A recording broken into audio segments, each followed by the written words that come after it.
person in the world who could call off the mob he sent to the Capitol.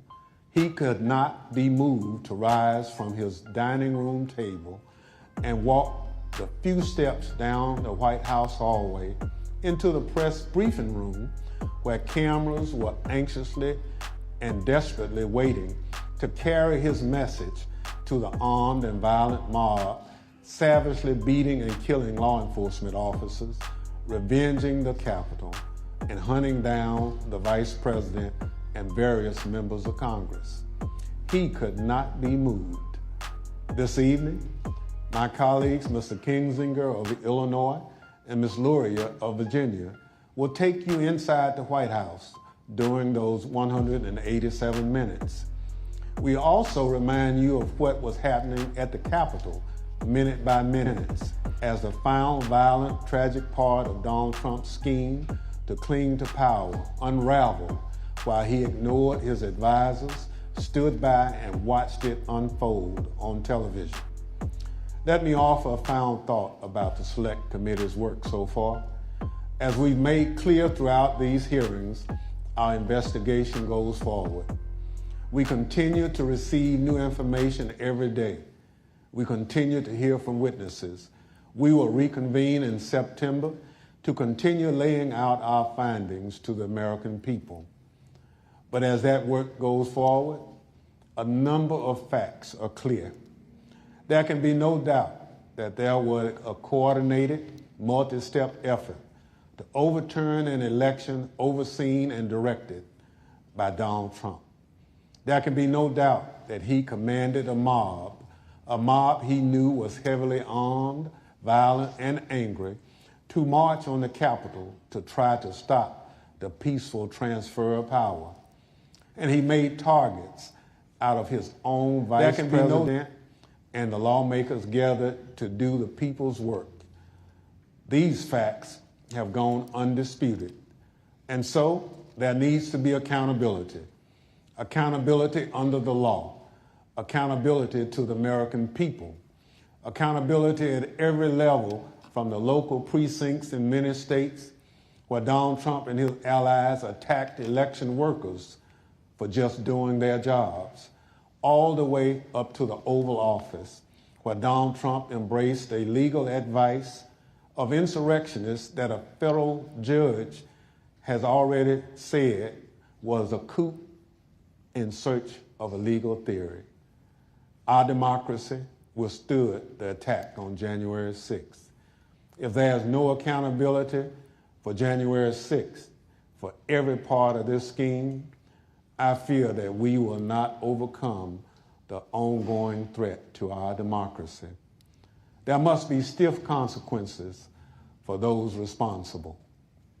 Now I'll turn things over to our Vice Chair to start telling this story. Thank you, Mr. Chairman. Without objection, the presiding officer is authorized to declare the committee in recess at any point. Pursuant to House Deposition Authority Regulation 10, I announce that the committee has approved the release of the deposition material presented during today's hearing. And let me begin tonight by wishing Chairman Thompson a rapid recovery from COVID. He has expertly led us through 8 hearings so far, and he has brought us to the point we are today. In our initial hearing, the chairman and I described what ultimately became Donald Trump's 7-part plan to overturn the 2020 presidential election, a plan stretching from before Election Day through January 6th. At the close of today's hearing, our 9th, we will have addressed each element of that plan. But in the course of these hearings, we have received new evidence, and new witnesses have bravely stepped forward. Efforts to litigate and overcome immunity and executive privilege claims have been successful, and those continue. Doors have opened, new subpoenas have been issued, and the dam has begun to break. And now, even as we conduct our 9th hearing, we have considerably more to do. We have far more evidence to share with the American people and more to gather. So our committee will spend August pursuing emerging information on multiple fronts before convening further hearings this September. Today, we know far more about the president's plans and actions to overturn the election than almost all members of Congress did when President Trump was impeached on January 13th, 2021, or when he was tried by the Senate in February of that year. 57 of 100 senators voted to convict President Trump at that time, and more than 20 others said they were voting against conviction because the president's term had already expired. At the time, the Republican leader of the United States Senate said this about Donald Trump. A mob was assaulting the Capitol in his name. These criminals were carrying his banners, hanging his flags, and screaming their loyalty to him. It was obvious that only President Trump could end this. He was the only one. Leader McConnell reached those conclusions based on what he knew then, without any of the much more detailed evidence you will see today. Lawlessness and violence began at the Capitol on January 6, 2021, before 1 p.m., and continued until well after darkness fell. What exactly was our Commander-in-Chief doing during the hours of violence? Today, we address precisely that issue. Everything you've heard in these hearings thus far will help you understand President Trump's motives during the violence. You already know Donald Trump's goal: to halt or delay Congress's official proceedings to count certified electoral votes.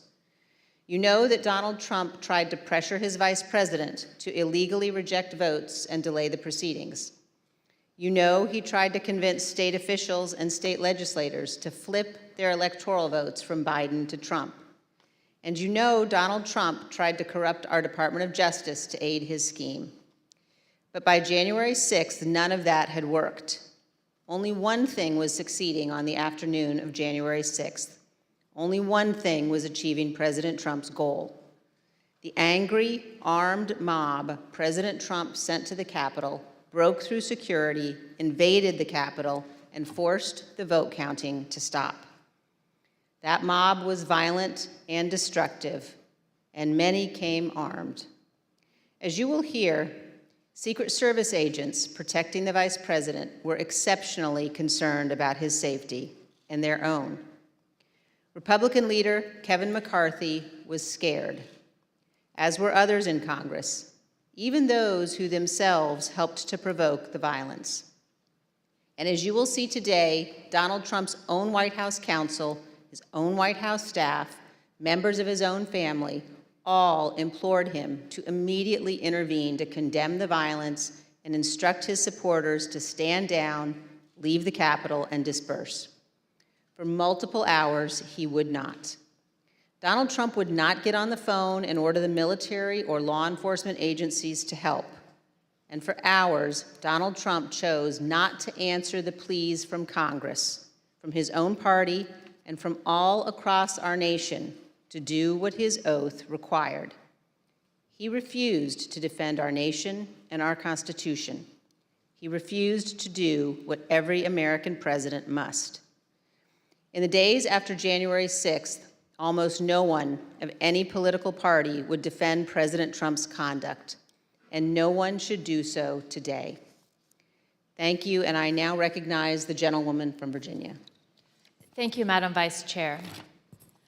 Article 2 of our Constitution requires that the President swear a very specific oath every 4 years. Every President swears or affirms to faithfully execute the office of President of the United States and, to the best of their ability, preserve, protect, and defend the Constitution of the United States. The President also assumes the constitutional duty to take care that our nation's laws be faithfully executed and is the Commander-in-Chief of our military. Our hearings have shown the many ways in which President Trump tried to stop the peaceful transfer of power in the days leading up to January 6th. With each step of his plan, he he betrayed his oath of office and was derelict in his duty. Tonight, we will further examine President Trump's actions on the day of the attack on the Capitol. Early that afternoon, President Trump instructed tens of thousands of supporters at and near the Ellipse rally, a number of whom he knew were armed with various types of weapons, to march to the Capitol. After telling the crowd to march multiple times, he promised he would be with them and finished his remarks at 1:10 p.m. like this. We're going to walk down, and I'll be there with you. We're going to walk down. We're going to walk down anyone you want, but I think right here we're going to walk down to the Capitol. So let's walk down Pennsylvania Avenue. By this time, the Vice President was in the Capitol. The joint session of Congress to certify Joe Biden's victory was underway, and the Proud Boys and other rioters had stormed through the first barriers and begun the attack. Radio communications from law enforcement informed Secret Service and those in the White House Situation Room of these developments in real time. At the direction of President Trump, thousands more rioters marched from the Ellipse to the Capitol, and they joined the attack. As you will see in great detail tonight, President Trump was being advised by nearly everyone to immediately instruct his supporters to leave the Capitol, disperse, and halt the violence. Virtually everyone told President Trump to condemn the violence in clear and unmistakable terms. And those on Capitol Hill and across the nation begged President Trump to help. But the former president chose not to do what all of those people begged. He refused to tell the mob to leave until 4:17, when he tweeted out a video statement filmed in the Rose Garden, ending with this. So go home. We love you. You're very special. You've seen what happens. You see the way others are treated that are so bad and so evil. I know how you feel. But go home and go home in peace. By that time, 2 pipe bombs had been found at locations near the Capitol, including where the Vice President-elect was conducting a meeting. Hours of hand-to-hand combat had seriously injured scores of law enforcement officers. The Capitol had been invaded, the electoral count had been halted as members were evacuated. Rioters took the floor of the Senate. They rifled through desks and broke into offices, and they nearly caught up to Vice President Pence. Guns were drawn on the House floor, and a rioter was shot attempting to infiltrate the chamber. We know that a number of rioters Who had guns, though? Physical violence against specific It wasn't the elected protesters. We know virtually all the rioters were motivated by President Trump's rhetoric that the election had been stolen, and they felt they needed to take their country back. This hearing is principally about what happened inside of the White House that afternoon.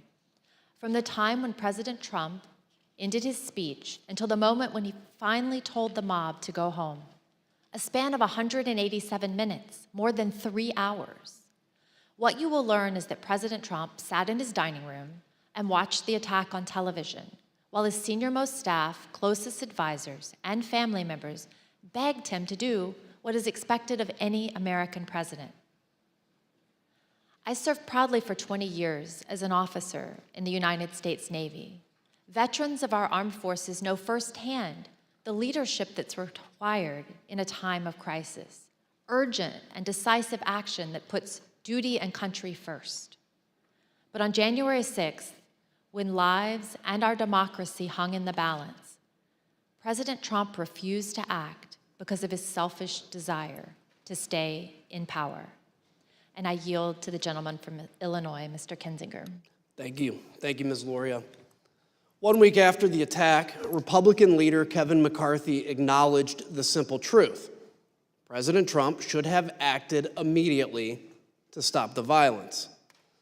During our investigation, General Mark Milley, the chairman of the Joint Chiefs of Staff, also remarked on the president's failure to act. Let's hear what they had to say. The president bears responsibility for Wednesday's attack on Congress by mob rioters. He should have immediately denounced the mob when he saw what was unfolding. These facts require immediate action by President Trump. Yeah. Hey, the Commander-in-Chief, you got an assault going on the Capitol of the United States of America. And there's nothing. No call, nothing, zero. Like my colleague from Virginia, I'm a veteran. I served in the Air Force, and I serve currently in the Air National Guard. I can tell you that General Milley's reaction to President Trump's conduct is 100% correct, and so was Leader McCarthy's. What explains President Trump's behavior? Why did he not take immediate action in a time of crisis? Because President Trump's plan for January 6th was to halt or delay Congress's official proceeding to count the votes. The mob attacking the Capitol quickly caused the evacuation of both the House and the Senate. The count ground to an absolute halt and was ultimately delayed for hours. The mob was accomplishing President Trump's purpose, so of course he didn't intervene. Here's what will be clear by the end of this hearing. President Trump did not fail to act during the 187 minutes between leaving the ellipse and telling the mob to go home. He chose not to act. But there were hundreds that day who honored their oaths and put their lives on the line to protect the people inside the Capitol and to safeguard our democracy. Many of them are here tonight with us, and many more are watching from home. As you already know, and we'll see again tonight, their service and sacrifice shines a bright light on President Trump's dishonor and dereliction of duty. I yield to the Vice Chair. Thank you very much, Mr. Kinzinger. I'd like to begin by welcoming our witnesses this evening. Tonight we're joined by Mr. Matthew Pottinger. Mr. Pottinger is a decorated former Marine intelligence officer who served this nation on tours of duty in Afghanistan and Iraq. He served in the Trump White House from the first day of the administration through the early morning hours of January 7th, 2021. The last role in which he served in the White House was as Deputy National Security Advisor to the President of the United States. We're also joined by Sarah Matthews. Ms. Matthews started her career in communications, working on Capitol Hill, serving on the Republican staffs of several House committees. She then worked as Deputy Press Secretary for President Trump's re-election campaign before joining the Trump White House in June of 2020. She served there as Deputy Press Secretary and Special Assistant to the President until the evening of January 6th, 2021. I will now swear in our witnesses. The witnesses will please stand and raise their right hands. Do you swear or affirm under penalty of perjury that the testimony you are about to give is the truth, the whole truth, and nothing but the truth? So help you God. Thank you. You may be seated, and let the record reflect that the witnesses answered in the affirmative. Thank you both again for being here tonight. Mr. Pottinger, thank you for your service to the nation as well as for joining us this evening. Can you please briefly explain what your responsibilities were as Deputy National Security Advisor to the President? Thank you, Madam Vice Chair. When I started at the White House, I was a senior director for Asia on the National Security Council staff, so that was a job that involved helping coordinate the President's Asia policy. I supported the President when he met or interacted with Asian leaders. Later, 2019, I was promoted to the job of Deputy National Security Advisor. In that role, I was the chairman of the Deputies Committee. That's an NSC meeting of all of the deputy cabinet secretaries. We would settle important matters of national policy related to our national security, and we would also tee up options for the President and for his cabinet members. It was, I felt then, as I do now, that it was a privilege to serve in the White House. I'm also very proud of President Trump's foreign policy accomplishments. We were able to finally compete with China. We were also able to broker peace agreements between Israel and 3 Arab states. I mean, those are some examples of the types of policies that I think made our country safer. Thank you, Mr. Pottinger. And were you in the White House during the attack on the Capitol on January 6th? For most of the day, I was in the White House, although when the president was speaking at the rally, I was actually off-site at a scheduled meeting with India's ambassador to the United States. The National Security Council staff was not involved in organizing the security for what was a domestic event, the rally, but I did return to the White House at roughly 2:30 p.m.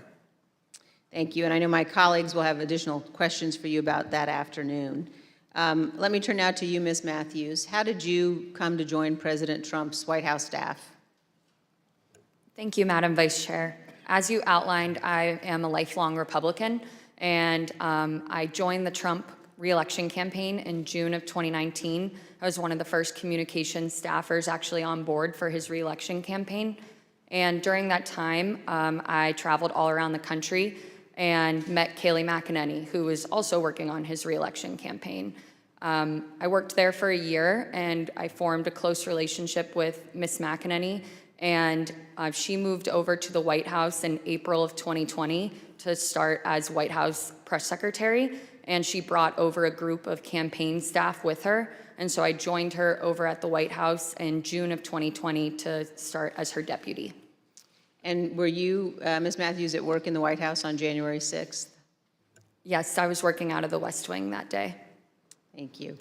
And now I'd like to recognize the gentlewoman from Virginia and the gentleman from Illinois. Thank you, Madam Vice Chair. As you've seen in our prior hearings, President Trump summoned the mob to D.C. on January 6th. Before he went on stage, he knew some of them were armed and prepared for combat. During his speech, he implored them to march to the Capitol, as he had always planned to do. By the time he walked off the stage, his supporters had already breached the outer perimeter of the Capitol at the foot of Capitol Hill. Since our last hearings, we've received new testimony from a security professional working in the White House complex on January 6th, with access to relevant information and responsibility to report to national security officials. This security official told us that the White House was aware of multiple reports of weapons in the crowd that morning. We as a committee are cognizant of the fear of retribution expressed by certain national security witnesses who have come forward to tell the truth. We've therefore taken steps to protect this national security individual's identity. Listen to this clip from their testimony. What was the consistent message from the people about this idea of the president to walk to the Capitol? To be completely honest, we were all in a state of shock. Because why? Because it's just,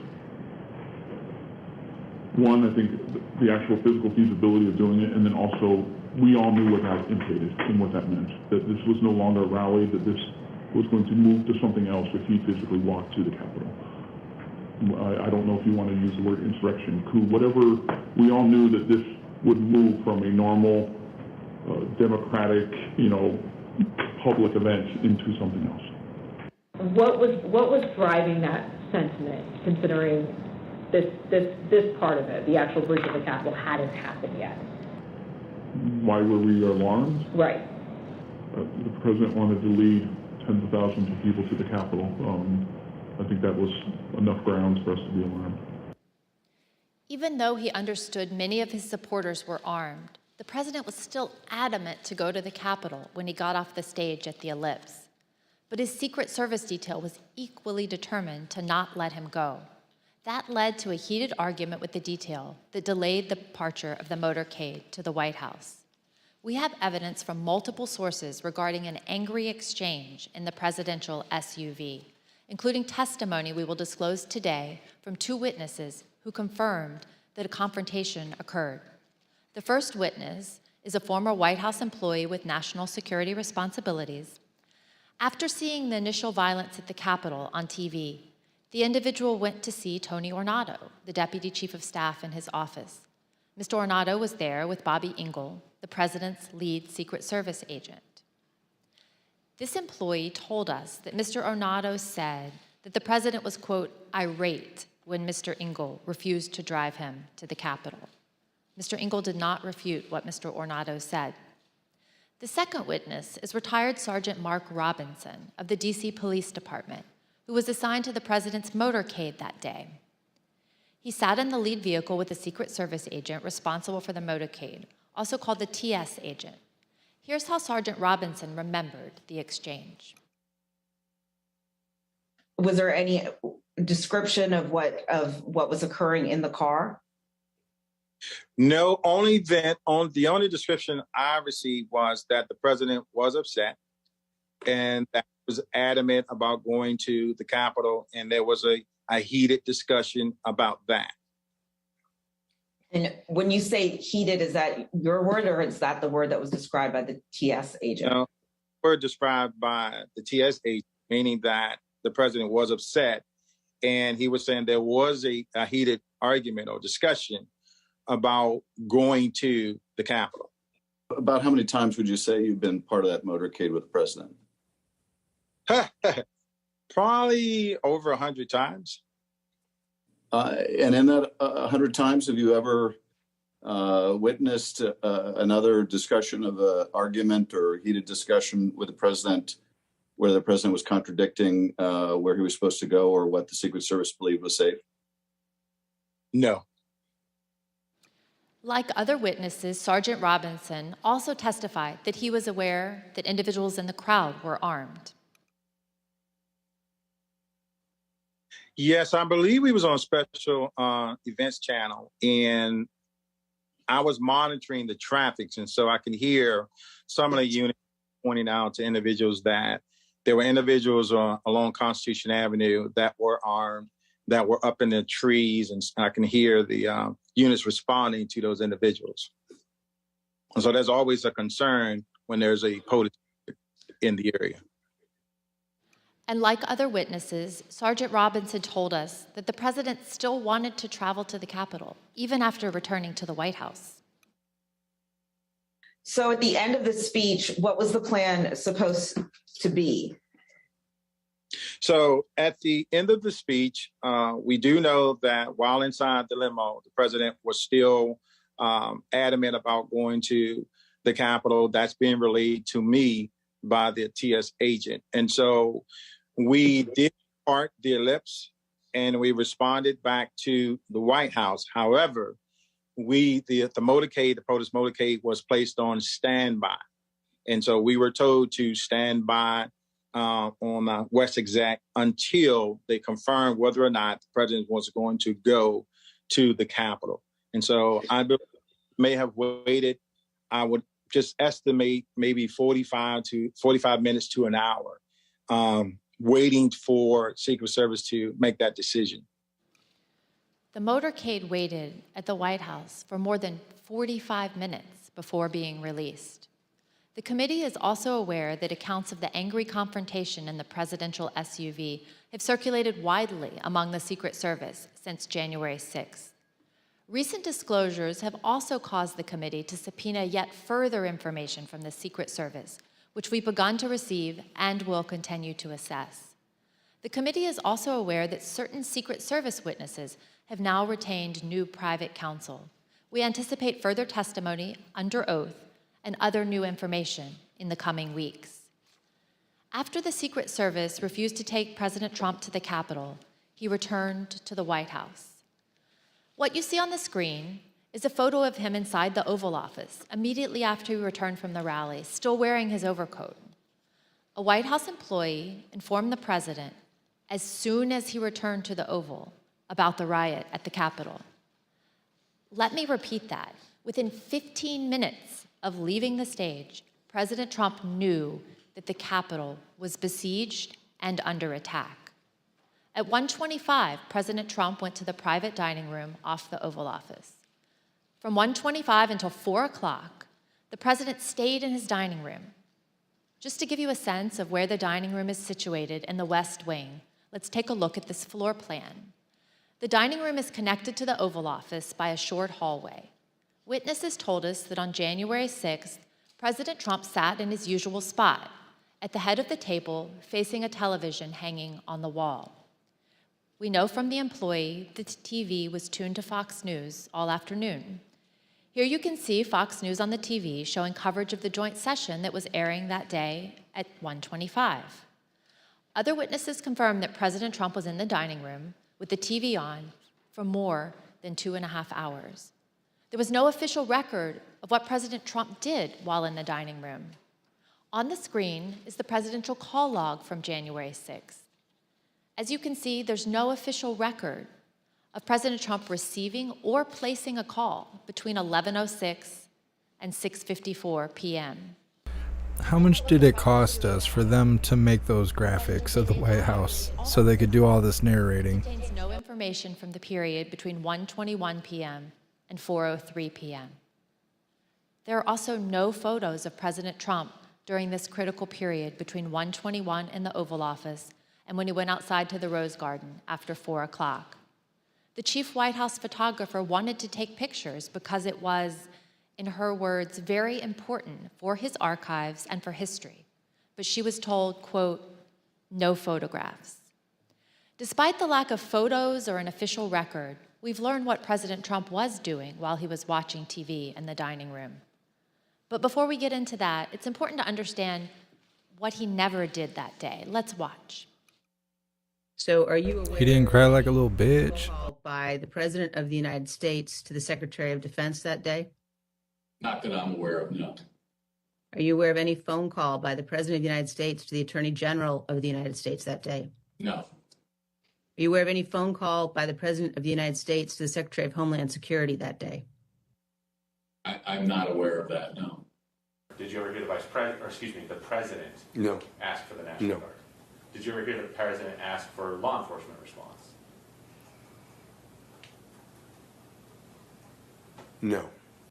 So as somebody who works in the national security space and with the National Security Council, if there were going to be troops present or called up for a rally in Washington, D.C., for example, is that something that you would have been aware of? Yeah, I would have. Do you know if he asked anybody to reach out to any of those that we just listed off? National Guard, DOD, FBI, Homeland Security, Secret Service, Mayor Bowser, the Capitol Police, about the situation in the Capitol? I am not aware of any of those requests. No, sir. We have confirmed in numerous interviews with senior law enforcement and military leaders, Vice President Pence's staff and DC government officials. None of them, not one, heard from President Trump that day.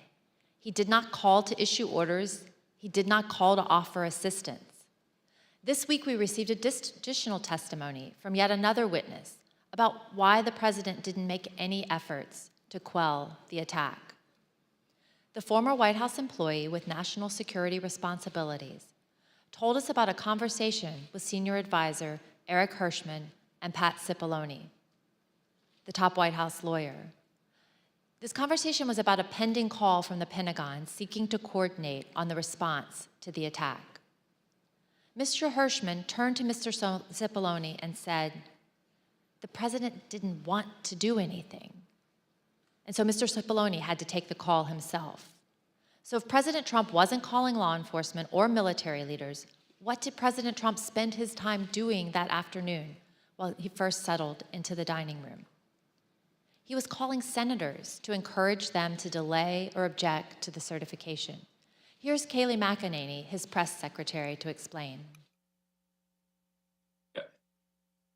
All right, then it says back there, and he wants list of senators. And then he's calling them one by one. Do you know which ones he called? To the best of my recollection, no.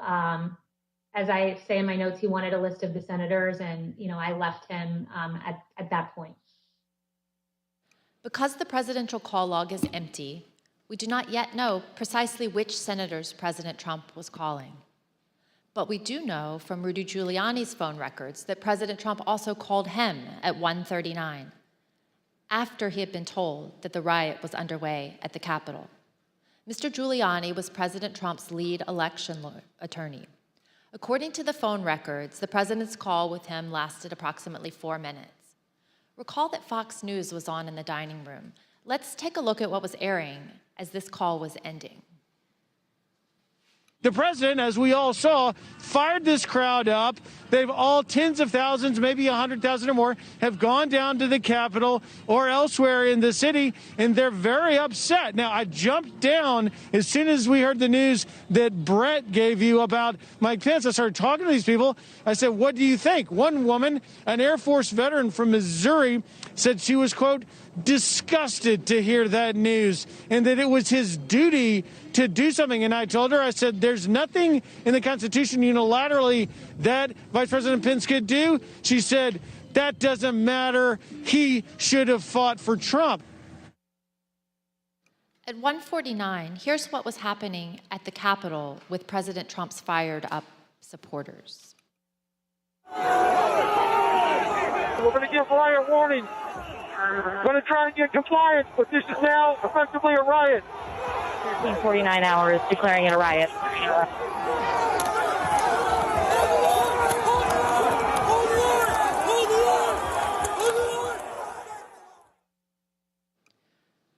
What did President Trump do at 1:49 as the DC police at the same time were declaring a riot at the Capitol?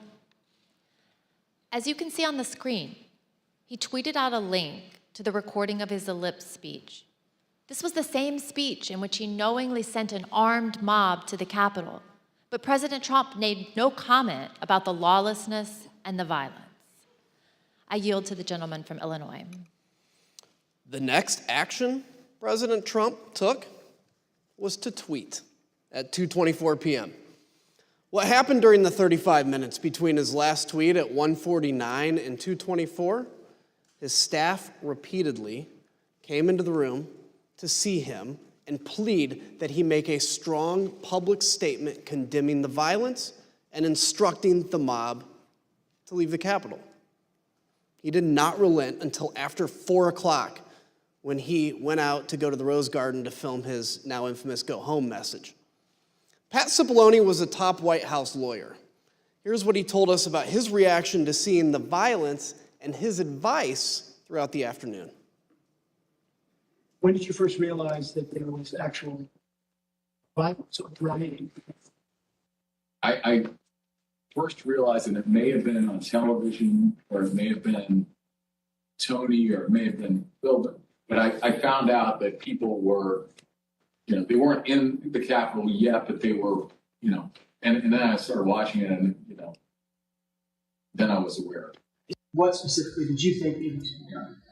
I think I was pretty clear there needed to be an immediate and forceful response statement, public statement, that people need to leave the Capitol now. My question's exactly that. That it sounds like you. Why'd they cut this video in so many pieces? I like the transition effects. Pushing for a strong statement that people should leave the Capitol. Is that right? I was, and others were as well. Okay. Pat, you said that you expressed your opinion forcefully. Could you tell us exactly how you did that? Yeah, I can't. Don't have. I have to Ask a question, cut the film, abruptly starts with a random answer. Real nice. It's real nice. People need to be told. There needs to be a public announcement fast that they need to leave the Capitol. And Pat, could you let us know approximately when you said that? Approximately when? Almost immediately after I found out people were getting into the Capitol or approaching the Capitol in a way that was violent. Do you remember any discussion with Mark Meadows with respect to his view that the president didn't want to do anything? Was somehow resistant to wanting to say something along the lines that you suggest? And it's not just to be clear, many people suggested it. Not just me. Many people felt the same way. I'm sure I had conversations with Mark about this during the course of the day and expressed my opinion very forcefully that this needs to be done. So your advice was tell people to leave the Capitol, and it took over 2 hours when there were subsequent statements made, tweets put forth that in your view were insufficient. Did you continue, Mr. Cipollone, throughout the period of time up until 417 continue, you and others, to push for a stronger statement? Yes. Were you joined in that effort by Ivanka Trump? Yes. By Eric Hershey? Yes. By Mark Meadows? Yes. White House counsel's office wanted there to be a strong statement out to condemn the rioters. I'm confident in that. I'm confident that Ivanka Trump wanted there to be a strong statement to condemn the rioters. I don't know the private conversation she had with Mr. Trump, but I remember when she came to the office one time with White House counsel's office, when she came to the chief of staff's office with White House counsel's office, she was talking about the speech later that day and trying to get her dad on board with saying something that was more direct than he had wanted to at the time and throughout the afternoon.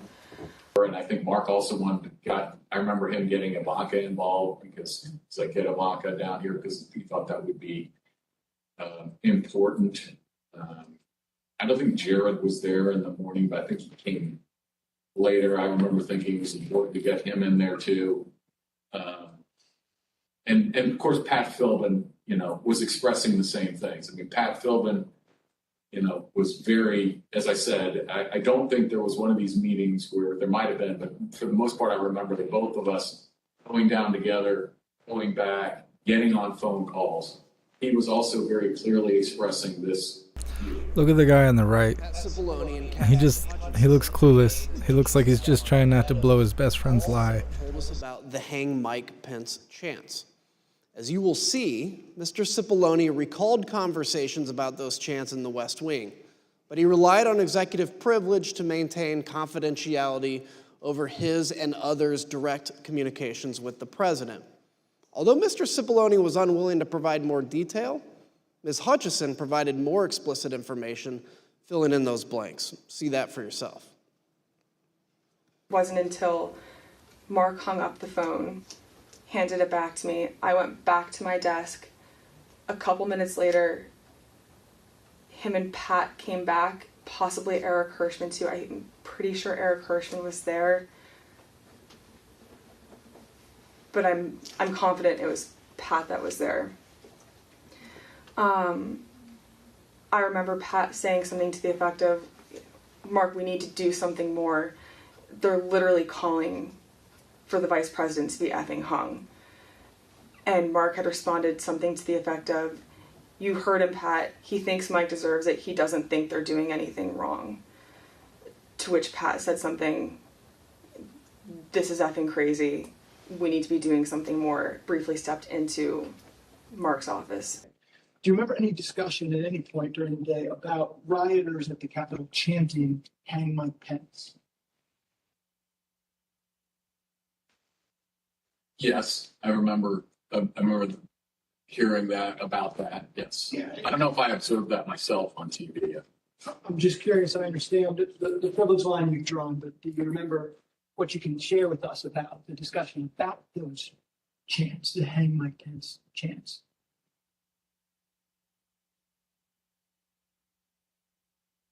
I can tell you my view of that. Yeah, please. My view of that is outrageous. And for anyone to suggest such a thing as the Vice President of the United States, for people in that crowd to be chanting that, I thought it was terrible. I thought it was outrageous and wrong. And I expressed that very clearly. With respect to your conversations with Mr. Meadows, though, did you specifically raise a concern over the Vice President with him, and how did he respond?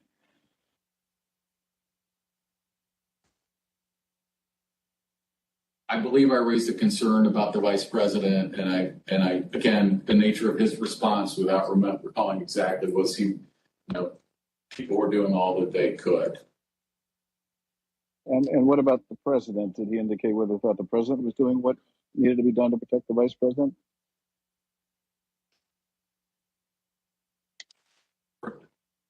Yeah, just sir. That question. For yeah. Okay. I'm being instructed on it. I see. In addition, Mr. Cipollone testified that it would have been feasible, as commentators on television were suggesting, for President Trump to immediately appear at the podium in the press room to address the nation. would it have been possible at any moment for the president to walk down to the podium in the briefing room and talk to the nation at any time between when you first gave him that advice at 2 o'clock and 4:17 when the video statement? Would that have been possible? Would it have been possible? Yes. Yes, would have been possible. We just heard Mr. Cipollone say that President Trump could have gone to the press briefing room to issue a statement at any moment. To give you a sense of just how easy that would have been, let's take a look at a map of the West Wing. As we saw earlier, the president's private dining room is at the bottom of the map. The press briefing room is at the top, highlighted in blue. And the Rose Garden, where the president ultimately filmed his go-home video. The same people that made Transformers made this. Oval Office, and that's highlighted in green. Ms. Matthews, how quickly could the president have gotten on camera in the press briefing room to deliver a statement to the nation? So as you outlined, it would take probably less than 60 seconds from the Oval Office dining room over to the press briefing room. And for folks that might not know, the briefing room is the room that you see the White House press secretary do briefings from, with the podium and the blue backdrop. And there's a camera that is on in there at all times. And so if the president had wanted to make a statement and address the American people, he could have been on camera almost instantly. And conversely, the White House press corps has offices that are located directly behind the briefing room. And so if he had wanted to make an address from the Oval Office, we could have assembled the White House press corps probably in a matter of minutes to get them into the Oval for him to do an on-camera address. Thank you. Other witnesses have given us their views on that question. For example, General Keith Kellogg told us that some staff were concerned that a live appearance by the president at the microphones at that moment could actually make matters worse. He told us he recommended against doing a press conference because during his 4 years in the Trump administration, quote, there wasn't a single clean press conference we had had. President Trump's advisors knew his state of mind at that moment, and they were worried about what he would say in unscripted comments. I yield to the gentlewoman from Virginia. Thank you. As you've heard, by 2 o'clock, multiple staff members in the White House recognized that a serious situation was underway at the Capitol. Personally, I recall being evacuated from the House office building where we're sitting before this time. And it was due to the discovery of 2 pipe bombs in nearby buildings. Ms. Matthews, around the same time, you were watching the violence unfold on television and social media with colleagues, including with Ben Williamson, a senior aide to Mark Meadows and the acting director of communications.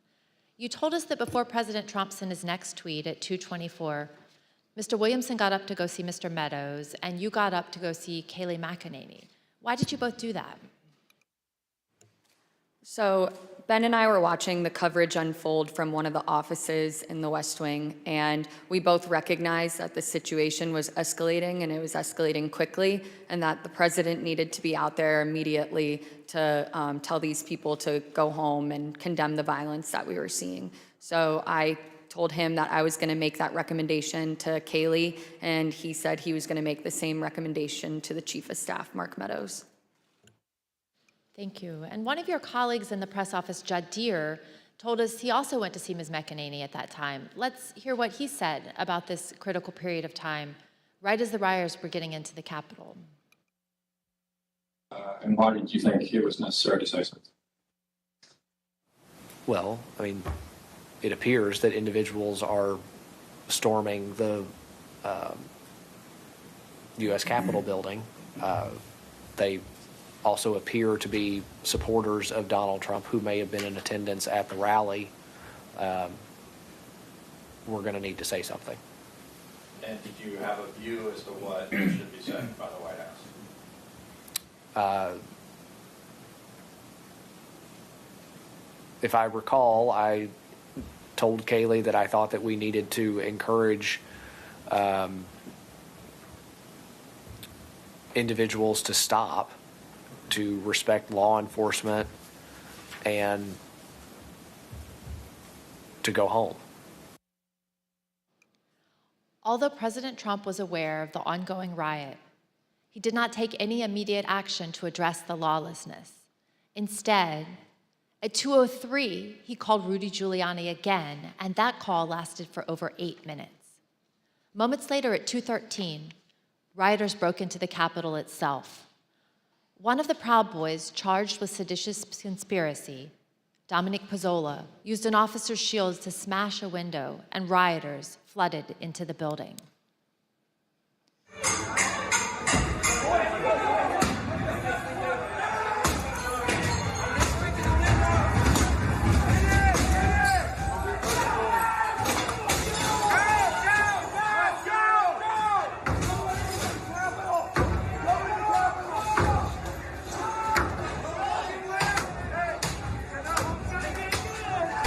Still haven't seen anyone armed yet. Where's the armed people walking in? Rioters were entering the building. The Secret Service held Vice President Pence in his office right off the Senate chamber for 13 minutes as they worked to clear a safe path to a secure location. Now listen to some of that radio traffic and see what they were seeing as the protesters got just feet away from where the Vice President was holding. Hold! They can't keep the building. Hold! Turn that door up. If we're moving, we need to move now. Copy. If we lose any more time, we may lose the ability to leave. So if we're going to leave, we need to do it now. They've gained access to the second floor, and I've got public about 5 feet from me down here below. Okay, copy. They are on the second floor, moving in now. We may want to consider getting out and leaving now. Copy. Will we encounter the people once we make our way? Repeat. Encounter any individuals if we made our way to the. There's 6 officers between us and the people that are 5 to 10 feet away from me. Stand by. I'm going down to evaluate. Go ahead. We have a clear shot if we move quickly. We got smoke downstairs set by unknown smoke set downstairs by the protesters. Is that route compromised? We have this is secure. However, we will bypass some protesters that are being contained. There is smoke, unknown what kind of smoke it is. Copy. Clear, we're coming out now. All right, make a way.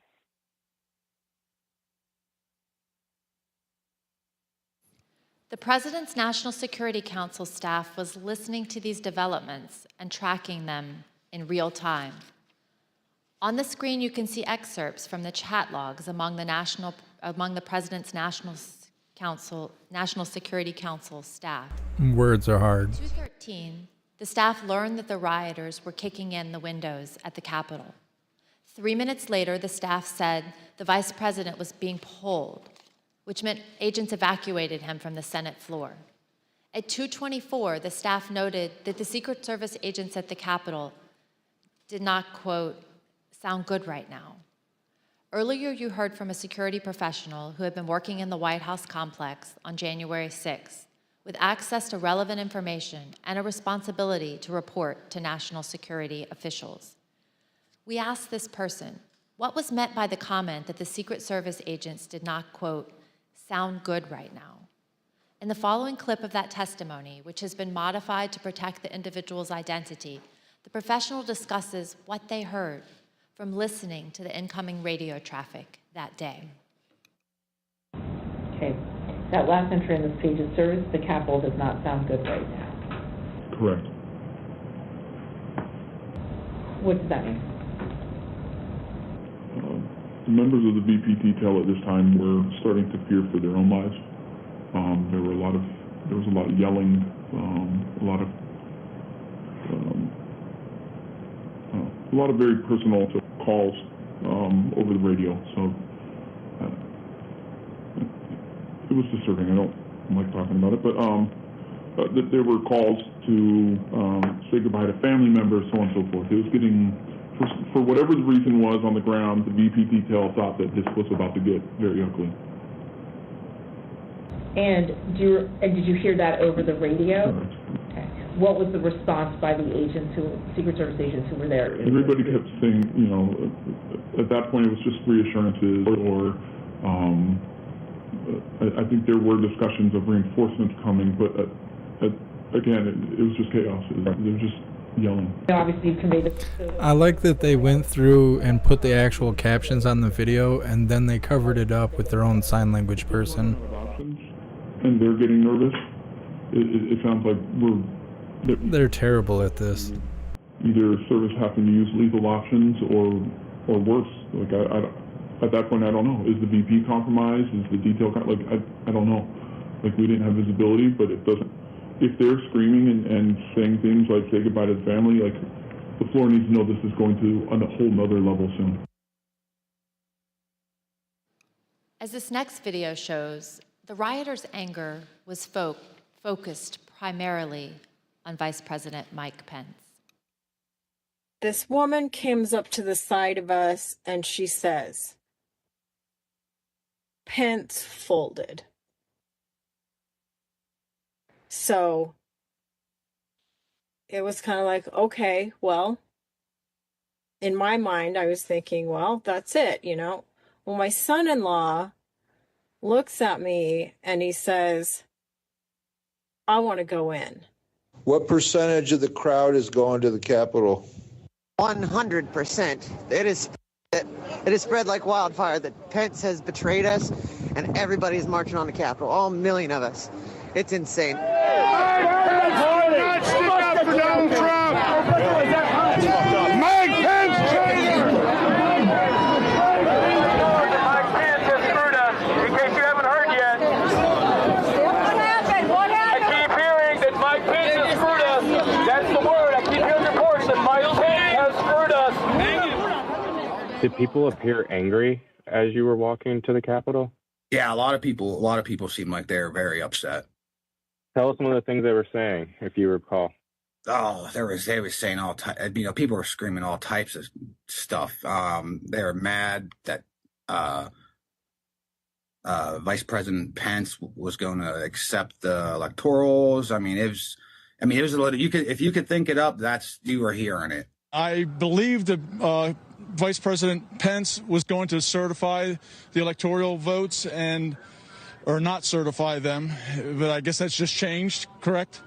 And it's a very big disappointment. I think there's several 100,000 people here that are very disappointed. President Trump did not try to calm his thousands of disappointed supporters. Instead, at almost the same moment violence was getting completely out of hand, Donald Trump sent his 224 tweet.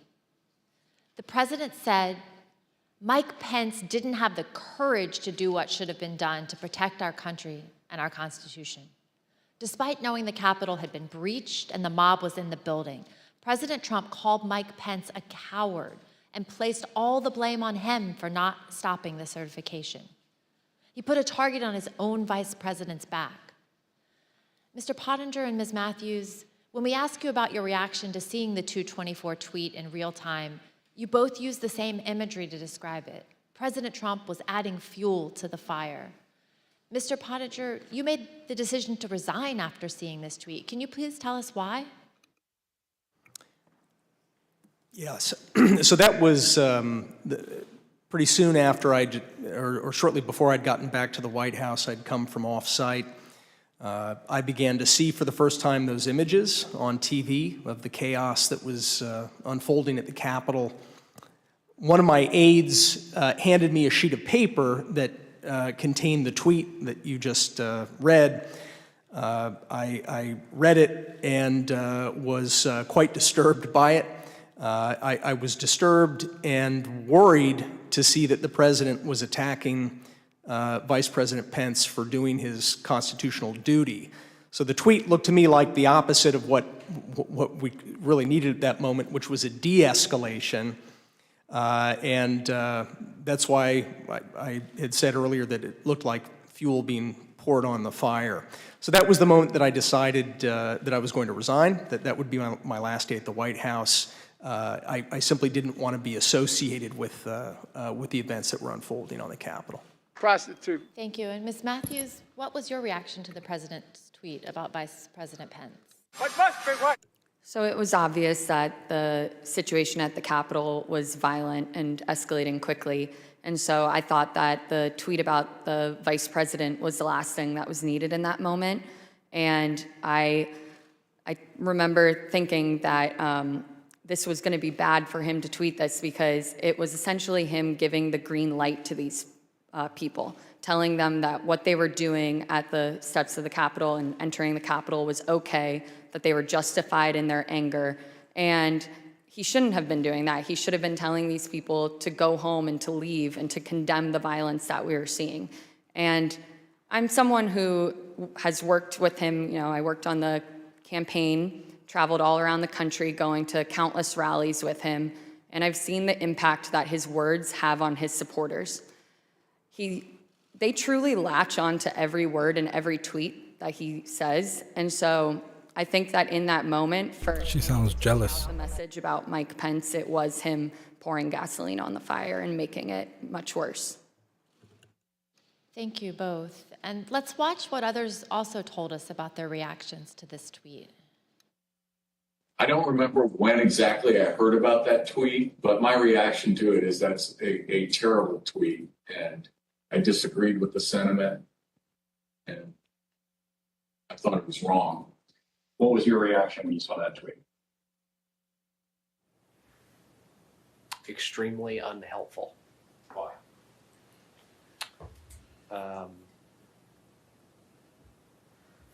It wasn't the message that we needed at that time. It wasn't going to.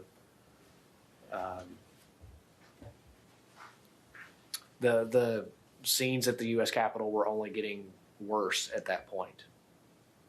This was not going to help that. Were you concerned it could make it worse? Certainly. Ms. Hutchinson, what was your reaction when you saw this tweet?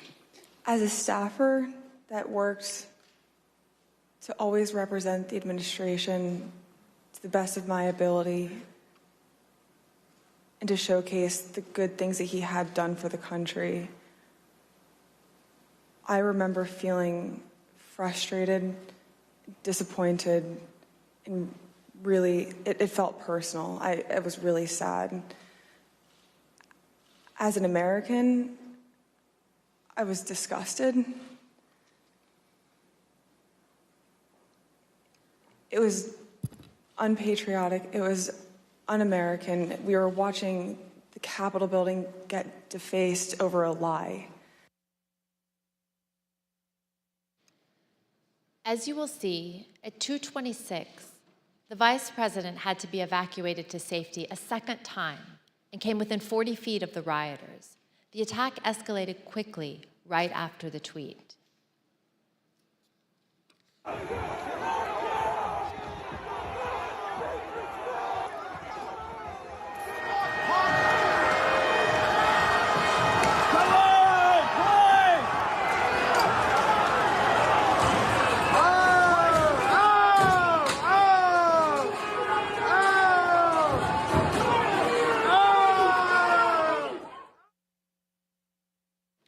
During this chaos, what did President Trump do at that point?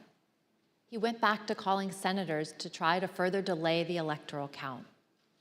While the vice president was being evacuated from the Senate, President Trump called Senator Tommy Tuberville, one of his strongest supporters in the Senate. As Senator Tuberville later recalled, he had to end the call so that he could evacuate the Senate chamber himself. Let's listen. He didn't call my phone, called somebody else, and they handed it to me. And I basically told him, I said, Mr. President, we're not doing much work here right now because they just took our vice president out. And matter of fact, I'm going to have to hang up on you.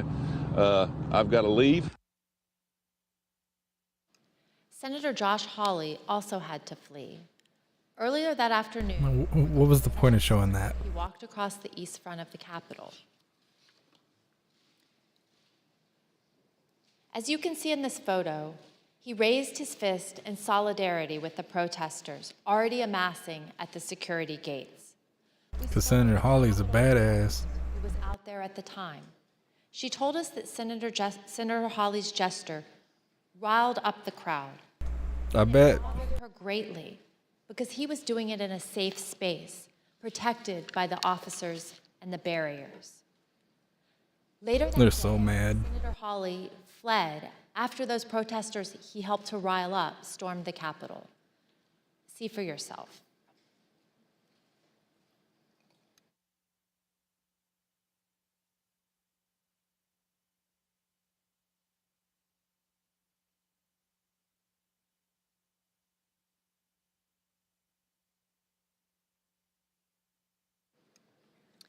Think about what we've seen.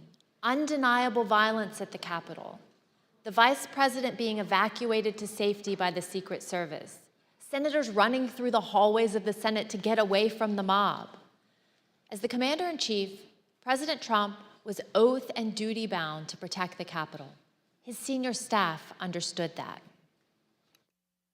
Do you believe, Jared, that the president has an obligation to ensure a peaceful transfer of power? Yes. And do you think the president has an obligation to defend all three branches of our government? I believe so. And I assume you also would agree the president has a particular obligation to take care that the laws be faithfully executed. That is one of the president's obligations, correct? No, I mean, I asked what his duty is. Well, I mean, there's a constitutional duty. What he has, he's the commander-in-chief, and that was that was my biggest issue with him as national security advisor. Rather than uphold his duty to the Constitution, President Trump allowed the mob to achieve the delay that he hoped would keep him in power. I reserve. The gentlewoman reserves. I request that those in the hearing room remain seated until the Capitol Police have escorted members and witnesses from the room. I now declare the committee in recess for a period of approximately 10 minutes.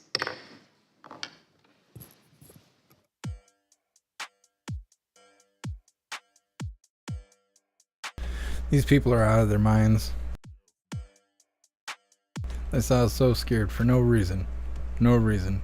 They keep talking about how everyone was armed. And even out of their edited footage, we have not seen anyone's been armed yet. They did all them graphics. I'm waiting to see some goofy stuff, like some South Park kind of stuff, where they just kind of like Photoshop firearms and random weapons into the protesters' hands. I wouldn't be surprised at all. Wouldn't be surprised at this point.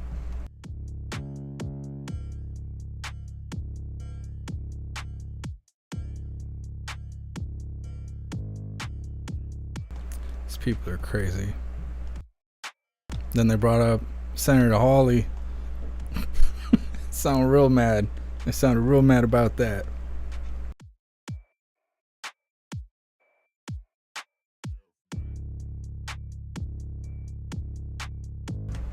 Misty should come in a voice chat later. I won't be able to today, but I want to try and get in there a little bit more. I've been dealing with stuff lately. Like, since I was live earlier, I got a letter from my apartment saying I'm not allowed to have an air conditioner. So they made me take my air conditioner out of my window. And so now I'm sitting here at 85 degrees dying. But I will try and make more of an effort to get in a voice chat. Who threw? The only arms I heard of is... Oh, yeah. I don't want to say that on the live. Yeah, that's the only thing they got. Is the B word. They were like, oh, somebody found some B words. They found everybody. Everybody from the insurrection. But a person planted the B word. Thought I was going to do some damage. Couldn't find that guy. Can't find that guy. He must not have had a... Oh, what was the accounts that everybody was all about? Oh, what was it called? Was it Getter? I can't remember. He must not have had one of those accounts that were forfeited the geolocation of your phone that day. Yeah, Alaska man, can't have air conditioning. They sent me a piece of paper somewhere here. I don't know. I was trying to wipe my ass with it. They're like, by the way, that air conditioner you got in your window, if you don't take that out today, we're going to evict you. Like, okay. Happy Freedom Cougar, I said. Thanks for being here.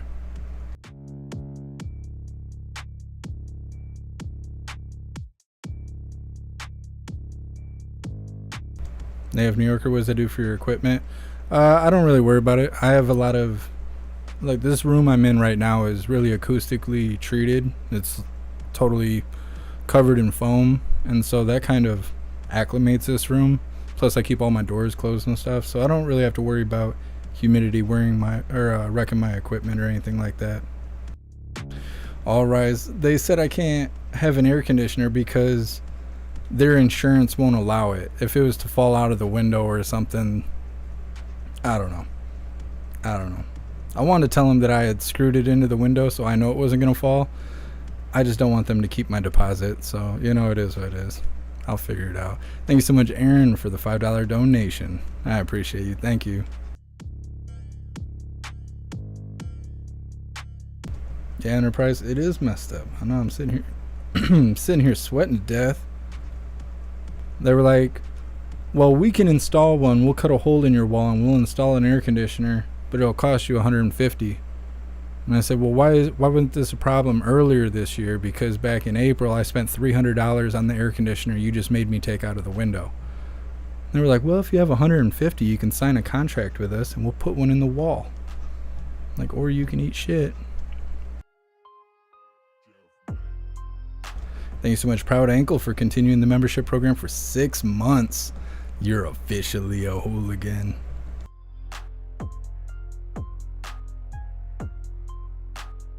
All rise, tell them it's racist. I don't know if they would fly for that. Maybe. The people that own this place, they stay near Detroit. Maybe it's a big enough city where they'll fall for it. Locals won't fall for that stuff here. David, yeah, like on Happy Gilmore, something like that.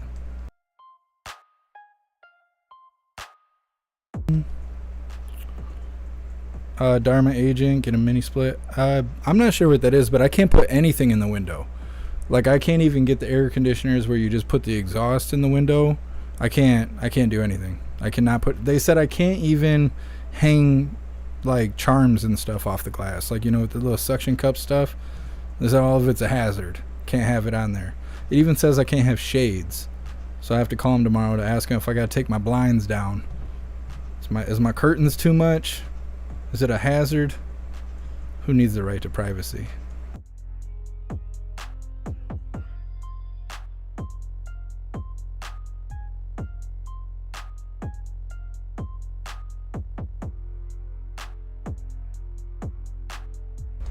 Newton, I don't have heat ducts. This whole building's ran off boiler system. Slashing it. I got a portable air conditioner. It's the only thing keeping me alive. It's sitting here next to me.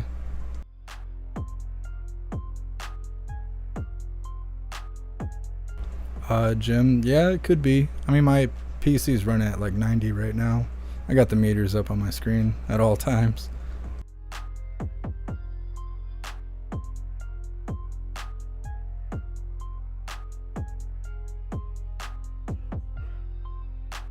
David, get a lawyer. Yeah.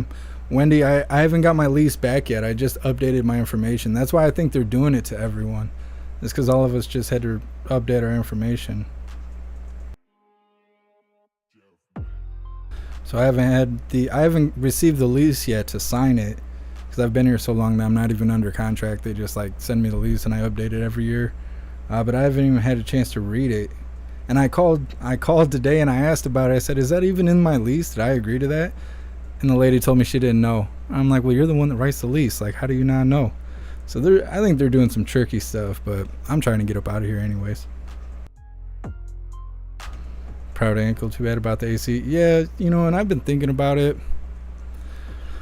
I don't have to pay for anything that has to do with the water, so maybe if I stick some fans in the bathroom and I just run cold water out of the shower long enough, it'll eventually cool down the apartment. It won't run any of my expenses, but whoever pays for the boiler system and stuff, that'll run their bill up.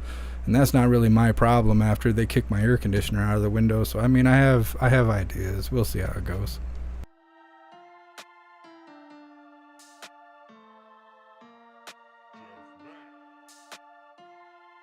There you go, Cornish. Vent the portable to the bathroom exhaust fan. Yeah, I was actually thinking about taking the portable and putting ice in it and then sticking it behind, like a big fan. and then having lots of cold air all at once. I don't know. They're not going to want to mess with me. Hot Jeff Mag is not as great as you would think it would be.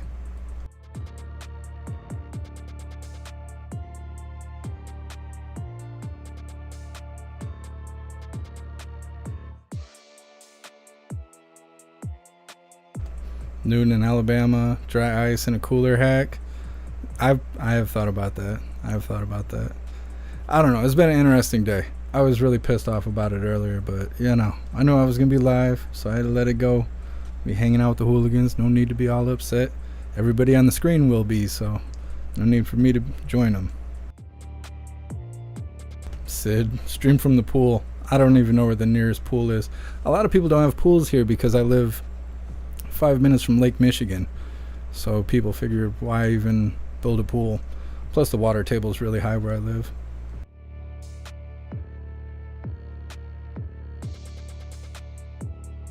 Omnipresent. Cold shower every 10-15 minutes. Pretty much.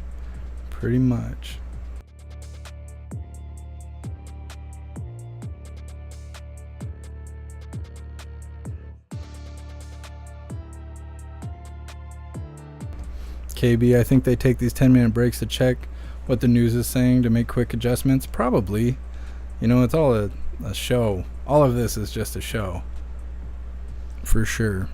Everything is I feel or I heard, or if my recollection serves me. Like, no, you can't estimate all this stuff. I've been to court. It's not about estimating anything. It's about proving shit.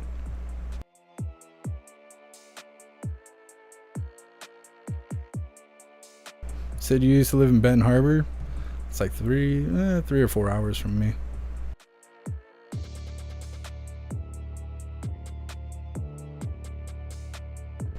Newton, damn, I just heard you need an inflatable water slide rental company. When I need it, I will call. Don't you worry. IB4 medical waiver. I've thought about it. I thought about maybe calling my doctor tomorrow because, it's already put down that I have heat intolerance and anxiety, and you mix that with the assaults on my criminal record, and it's not good. I could just send all that stuff over, but I don't know if they would actually care or go for it. Channel Q, proven beyond a doubt. Absolutely. And I don't know. This is a sham court.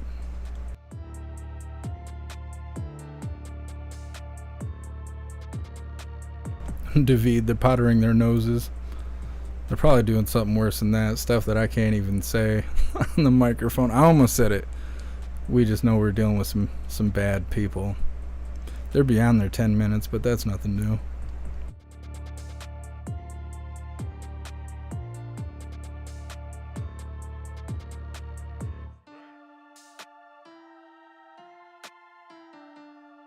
Before we can call the apartment company for you. Yeah. I don't know how that'll go. I'm just focusing on getting out of here. I'm tired of living in this little tiny apartment anyways.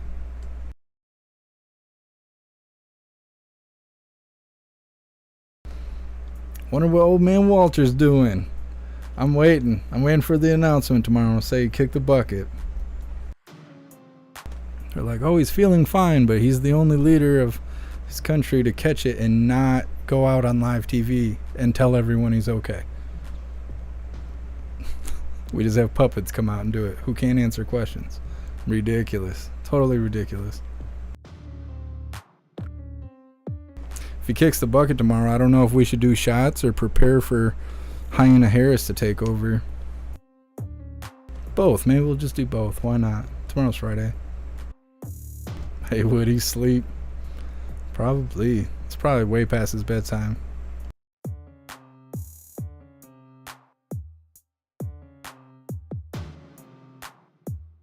Light rain. It's called a show trial. Communists always have them.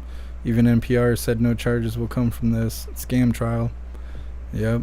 It's just a trial of emotions. They put it on TV so people can pick a side and say, oh, yeah, what happened was terrible, or oh, what happened wasn't a big deal, and influence people right before they vote. Wendy, shots either way. Yeah, we'll just do both. We'll just do both. If he kicks the bucket, we'll just get prepared with shots. It is what it is.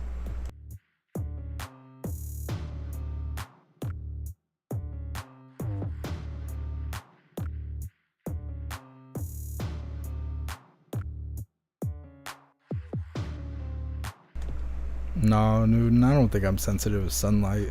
It's just heat. It's heat more than anything. I don't mind being out in the sun.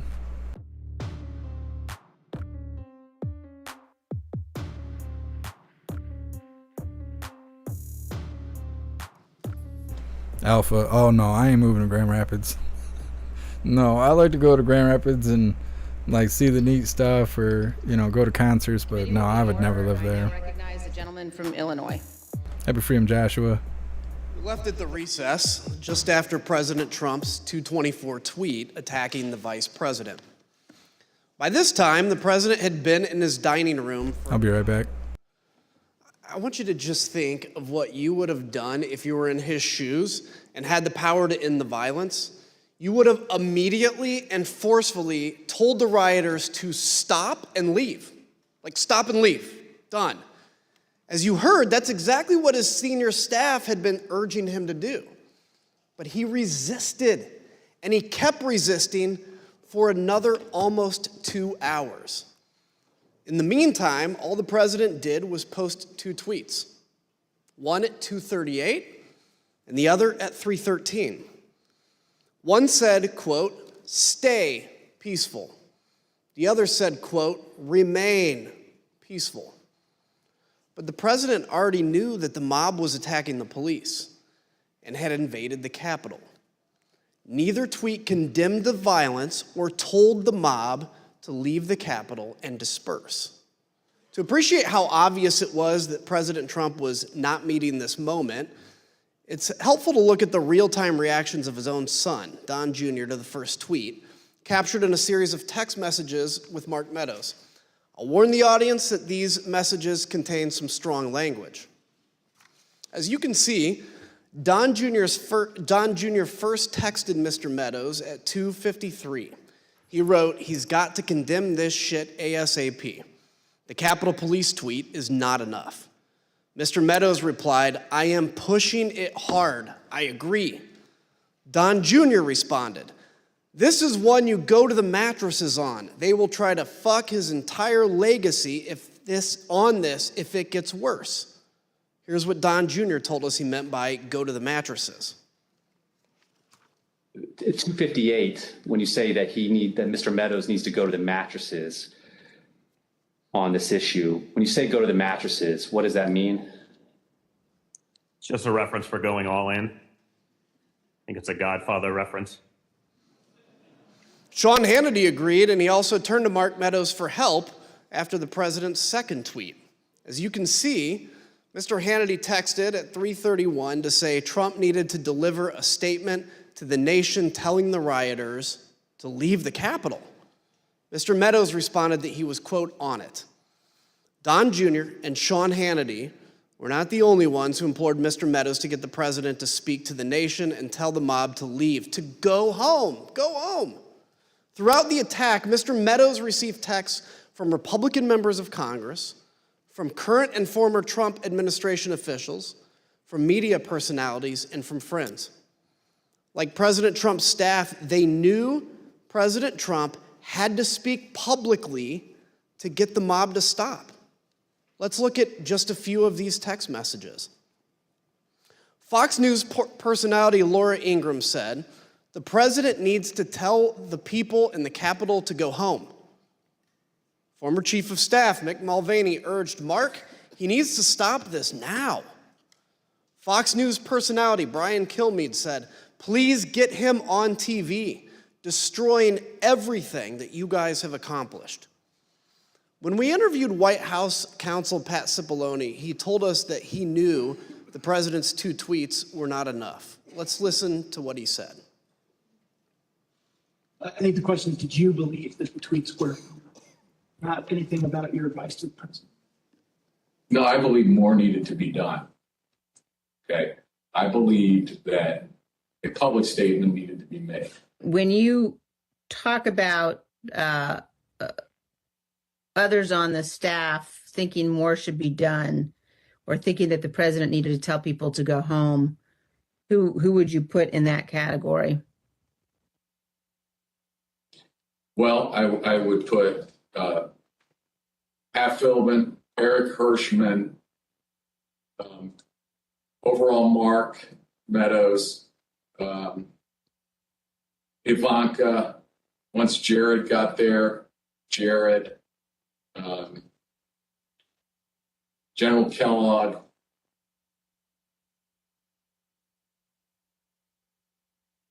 I'm probably missing some, but those. Kaylee, I think, was there, but I don't. Dan Scavino. And who on the staff did not want people to leave the Capitol? On the staff? In the White House, how about? I can't think of anybody, on that day who didn't want people to get out of the Capitol once particularly once the violence started. No. I mean,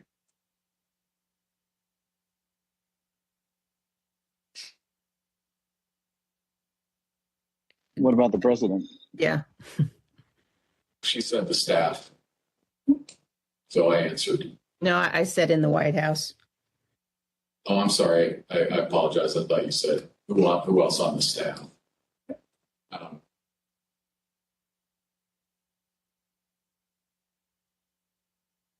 Can't get his lies straight. I can't reveal communications, but obviously I think,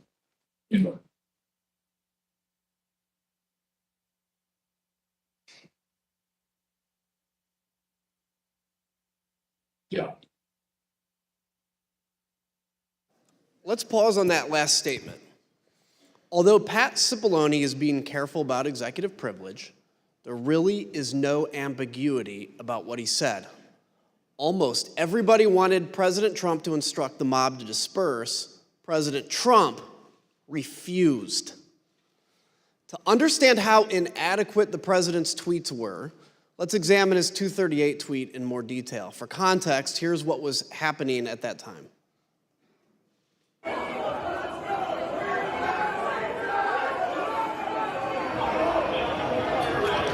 They broke the glass? Everybody stay down! Get down! Doors barricade. There's people flooded the hallways outside. We have no way out. We were just told that there has been tear gas in the rotunda, and we're being instructed to each of us get gas masks. We went from a peaceful protest, and this is a very dangerous situation right now, that there are, I'm being told, these protesters on the inside are around both chambers, and there is now tear gas inside the Capitol rotunda. In fact, members locked in the House are being instructed to put on masks. Ms. Matthews, after President Trump's tweet about Vice President Pence, you told us you spoke to, immediately, you spoke to Kayleigh McEnany. What did you tell her, and where did she go afterwards? After the tweet about the vice president, I found Kayleigh and told her that I thought the president needed to immediately send out a tweet that condemned the violence that we were seeing, and that there needed to be a call to action to tell these people to leave the Capitol. And she agreed and walked over to the Oval dining room to find the president. We interviewed Ms. McEnany and others who were in the dining room with the president, urging him to put out a statement. Ms. Matthews, Ms. McEnany told us she came right back to the press office after meeting with the president about this particular tweet. What did she tell you about what happened in that dining room? When she got back, she told me that a tweet had been sent out, and I told her that I thought the tweet did not go far enough, that I thought there needed to be a call to action and he needed to condemn the violence. And we were in a room full of people, but people weren't paying attention. And so she looked directly at me and in a hushed tone shared with me that the president did not want to include any sort of mention of peace in that tweet, and that it took some convincing on their part, those who were in the room. And she said that there was a back and forth going over different phrases to find something that he was comfortable with. And it wasn't until Ivanka Trump suggested the phrase, "stay peaceful," that he finally agreed to include it. The president resisted writing "stay peaceful" in a tweet. He told Mark Meadows that the rioters were doing what they should be doing, and the rioters understood they were doing what President Trump wanted them to do. President Trump's message was heard clearly by Stop the Steal organizer Ali Alexander. At 2:38, he told another organizer, quote, "POTUS is not ignorant of what his words would do." Rioters storming the Capitol also heard President Trump's message. In this video, you'll see surveillance footage from the rotunda that shows a group of Oath Keepers, including Jessica Watkins, who's been charged with seditious conspiracy. You'll hear her walkie-talkie communications with others as they share intelligence and communicate about President Trump's 2:38 tweet in real time. Again, we warn the audience that this clip also contains strong language. CNN just said that they evacuated all members of Congress into a safety room. There's no safe place in the United States for any of these motherfuckers right now, let me tell you. I hope they understand that we are not joking around. Military Principle 105. Military Principle 105. Cave means grave. Trump just tweeted, "Please support our Capitol Police. They are on our side. Do not harm them." That's saying a lot by what he didn't say. He didn't say not to do anything to the congressman. Well, he did not ask them to stand down. He just said, stand by the Capitol Police. They are on our side, and they are good people. So it's getting real down there. I got it on TV, and it's looking pretty friggin' radical to me. CNN said that Trump has egged this on, that he is egging it on, and that he is watching the country burn 2 weeks before he leaves office. He is not leaving office. I don't give a shit what they say. We are in the mezzanine. We are in the main dome right now. We are rocking it. They're throwing grenades. They're freaking shooting people with paintballs, but we're in here. Be safe, be safe. God bless and Godspeed, and keep going. Get it, Jess. Do your shit. This is what we fucking lived up for. Everything we I'm waiting to hear my voice. Took over the Capitol, overran the Capitol. We're in the fucking Capitol, bro. Look at those dangerous terrorists taking selfies and stuff. Good Lord.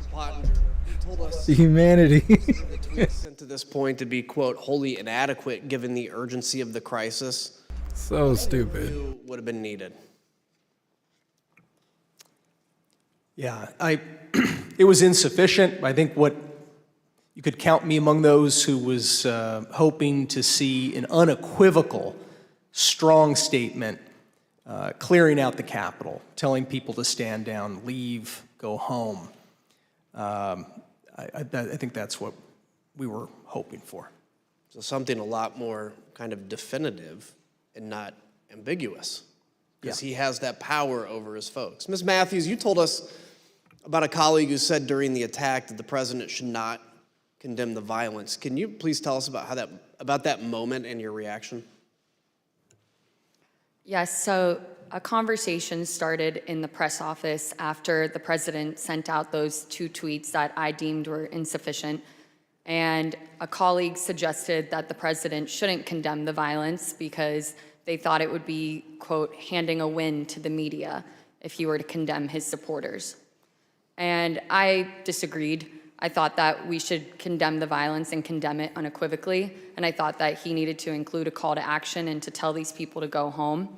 And a debate ensued over it. And I became visibly frustrated, and my colleagues were well aware of that. And I couldn't believe that we were arguing over this in the middle of the West Wing, talking about the politics of a tweet, being concerned with handing the media a win when we had just watched all of that violence unfold at the Capitol. And so I motioned up at the TV and I said, "Do you think it looks like we're effing winning? Because I don't think it does." And I again reiterated that I thought that the president needed to condemn the violence because it didn't matter if it was coming from the left or the right, that you should condemn violence 100% of the time. We've heard this evening how everyone in the president's orbit was pushing him to do more, to tell the mob to leave the Capitol. One of those people was Republican leader Kevin McCarthy. He managed to get the president on the phone and told him to call off his supporters.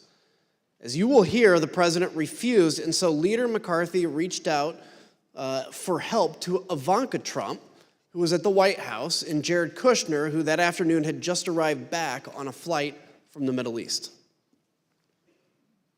So at some point in the afternoon, Mr. McCarthy placed a phone call to Mr. Scavino's desk line, and it was transferred to the president. Is that correct? That's generally what I recall.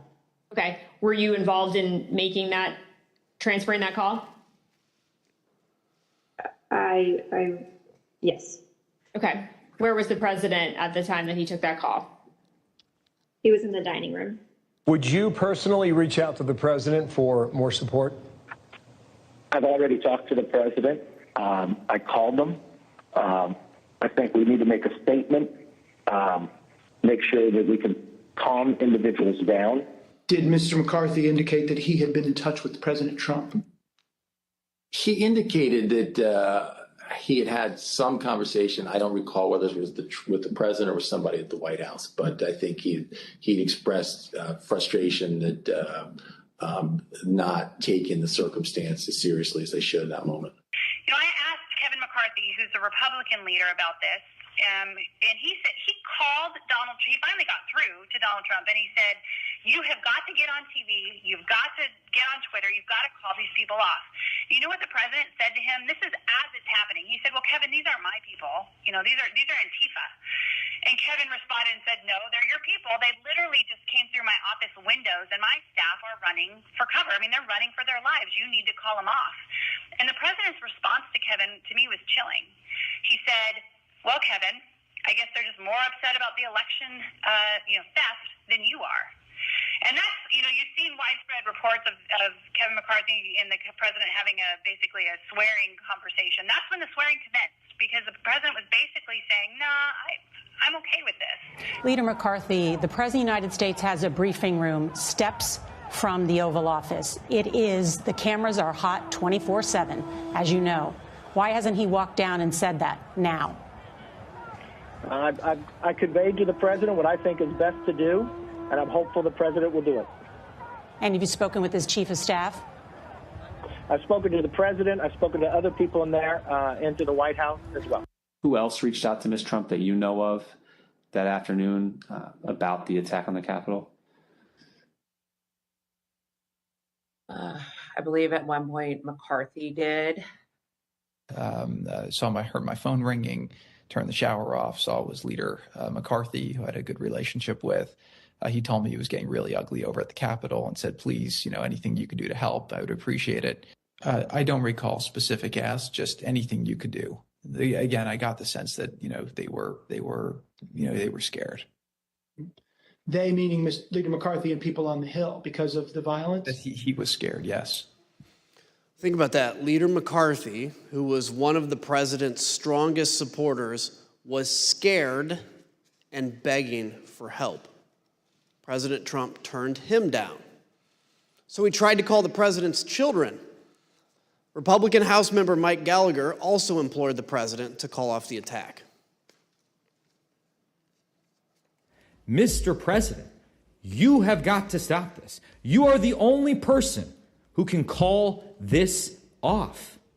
Call it off. The election is over. Call it off. President-elect Joe Biden also went live on TV to demand that President Trump tell the mob to leave. I call on President Trump to go on national television now to fulfill his oath and defend the Constitution and demand an end to this siege. There was a desperate scramble for everyone to get President Trump to do anything, All this occurred, and the president still did not act. I yield to my friend from Virginia. Thank you, Mr. Kinzinger. President Trump finally relented to the pleas from his staff, his family, and from Capitol Hill for him to do something more at 4:17. 187 minutes, more than 3 hours after he stopped speaking at the ellipse. After he stopped speaking to a mob that he had sent armed to the Capitol. That's when he tweeted a video telling the rioters to go home, while also telling them that they were special and that he loved them. By that time, although, the violence was far from over. Law enforcement had started to turn the tide. Reinforcements were on the way, and elected officials were in secure locations. The writing was already on the wall. The rioters would not succeed.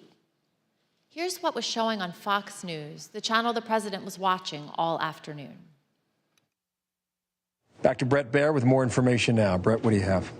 Our Pentagon team, Jen Griffin, Lucas Tomlinson, confirming the Defense Department has now mobilized the entire D.C. National Guard, 1,800 troops. Takes several hours, as I was mentioning before, to get them up and running. The Army Secretary Ron McCarthy is setting up a headquarters at the FBI. You just heard from David Spunt that the FBI is also sending troops to the Capitol.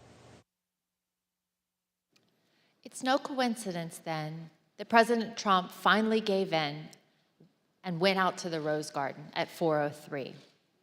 His staff had prepared a script for him to read, but he refused to use it. As you can see on the screen, you can see the script is stamped "President has seen." The script said, quote, "I'm asking you to leave the Capital Region now and go home in a peaceful way." The president was urged to stick to this script, but he spoke off the cuff.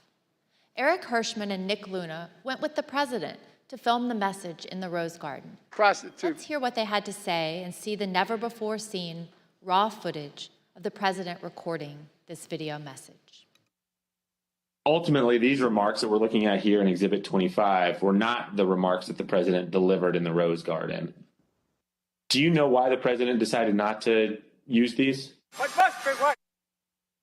I don't know, sir. No, I do not know why. Did the president use any written remarks to your knowledge, or did he just go off the cuff? To my knowledge, it was off the cuff, sir. Good chase. When you're ready, sir. Yep. You're right behind me.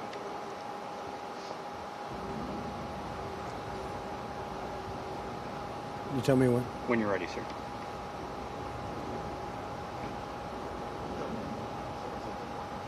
Who's behind me?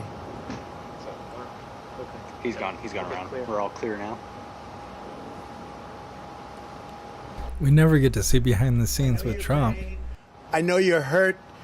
We had a election. Let me see. I know your pain. I know you're hurt. We had an election that was stolen from us. It was a landslide election, and everyone knows it, especially the other side. But you have to go home now. We have to have peace. We have to have law and order. We have to respect our great people in law and order. We don't want anybody hurt. It's a very tough period of time. There's never been a time like this where such a thing happened, where they could take it away from all of us, from me, from you, from our country. This was a fraudulent election, but we can't play into the hands of these people. We have to have peace. So go home. We love you. You're very special. You've seen what happens. You see the way others are treated that are so bad and so evil. I know how you feel. But go home and go home in peace. When I got there, basically the president just had finished filming the video, and I think he was basically retiring for the day. Was there any discussion about the president releasing a second video that day?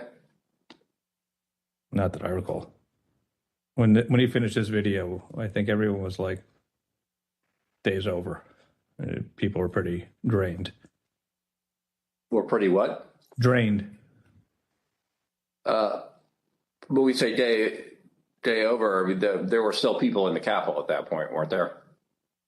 There were people in the Capitol, but I believe by this stage, law enforcement, and I'd have to go back and look, but I believe law enforcement was either there or moving in or going to take charge. I just say people were emotionally drained by the time that videotape was done. Emotionally drained? At the White House? Here's what was happening at the same time at the Capitol. We warned the audience that this clip also contains strong language and violence. Hey, keep pushing, don't lose the momentum.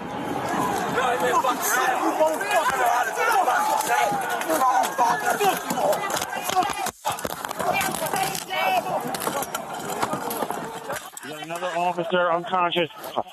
The terrorist. What terrorist? Everybody, we need gas masks. We need weapons. We need strong, angry patriots to help our boys. They don't want to leave.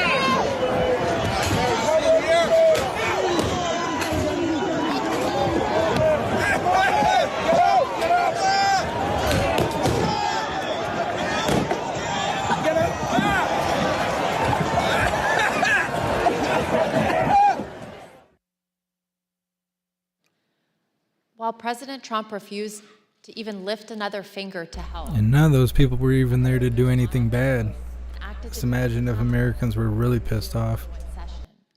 These people would be just shitting themselves. Photos and video of congressional leaders in action during the attack.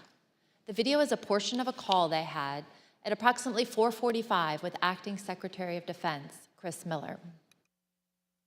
We're not going to let these people keep us from finishing our business. So we need you to get the building cleared, give us the okay so we can go back in session and finish up the people's business as soon as possible.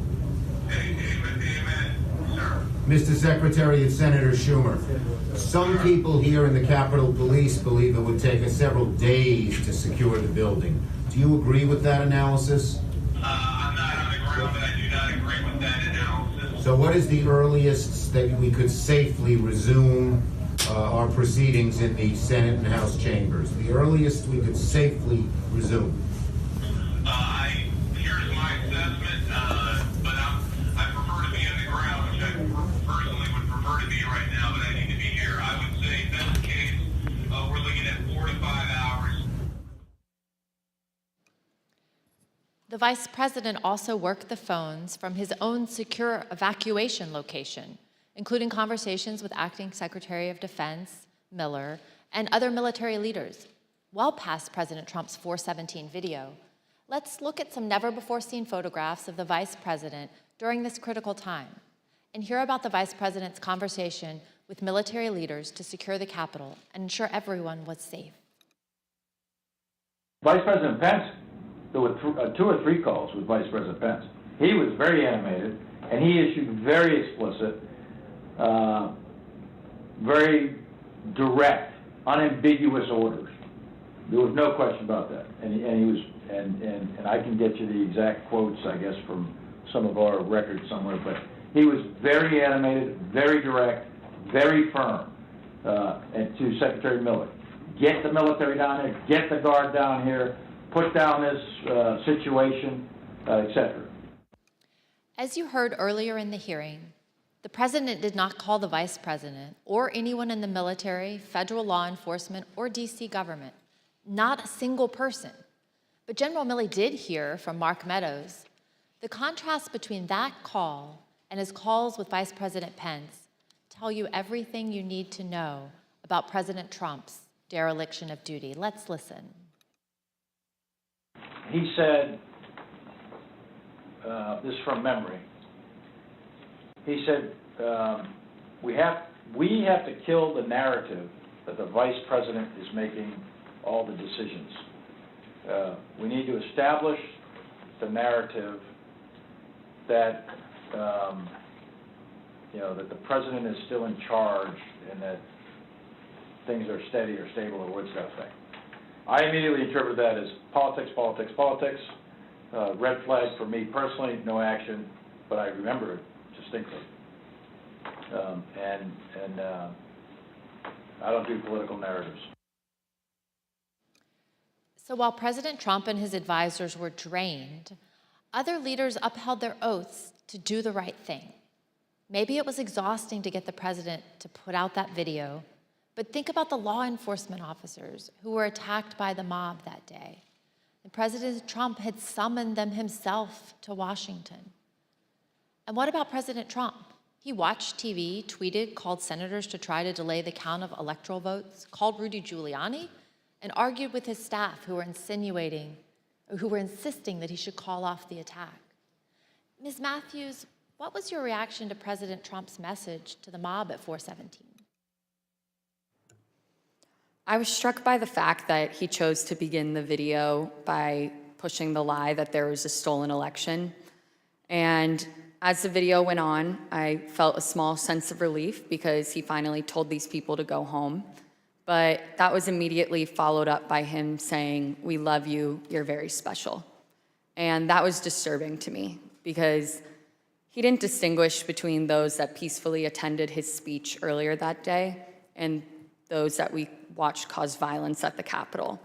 Instead, he told the people who we had just watched storm our nation's Capitol with the intent on overthrowing our democracy, violently attack police officers, and chant heinous things like "Hang Mike Pence, we love you, you're very special." And as a spokesperson for him, I knew that I would be asked to defend that. And to me, his refusal to act and call off the mob that day and his refusal to condemn the violence was indefensible. And so I knew that I would be resigning that evening. And so I finished out the workday, went home and called my loved ones to tell them of my decision, and resigned that evening. Thank you. Indefensible. Let's hear what some of your colleagues in the press office told us about their reaction to this same 417 message. Prostitute. I felt like it was the absolute bare minimum of what could have been said at that point for something on camera. What else do you think should have been said?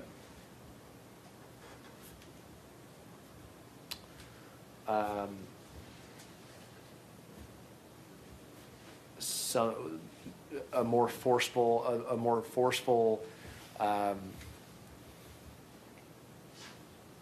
dismissal of the violence, a more forceful command to go home, a more forceful respect for law enforcement, even a comparison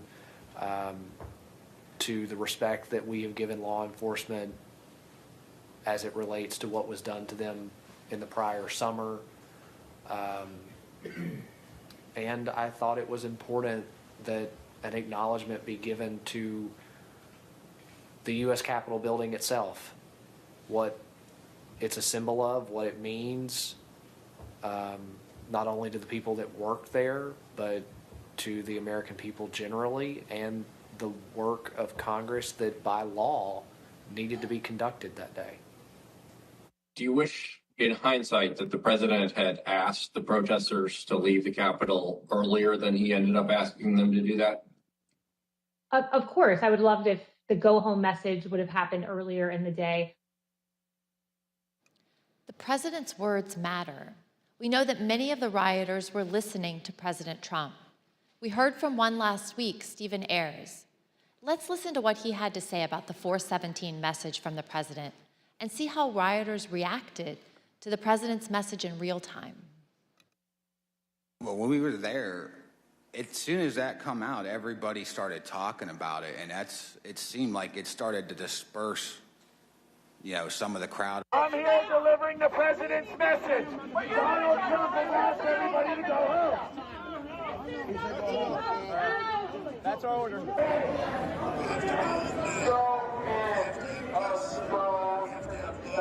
He says go home. He says go home. Yeah, he said to go home. But just as Mr. Ayers said, police were still fending off the last throes of the brutal assault. I yield to the gentleman from Illinois. While everyone else was working to get Congress back in session, what did President Trump do? At 6:01, just 1 minute after the citywide curfew went into effect, he posted his last tweet of the day. After officers engaged in multiple hours of hand-to-hand combat, with over 100 of them sustaining injuries, President Trump tweeted at 6:01 and justified the violence as a natural response to the election. He said, quote, "These are the things and events that happen when a sacred landslide victory is so unceremoniously, viciously stripped away from great patriots who have been badly, unfairly treated for so long. Go home with love and peace. Remember this day forever."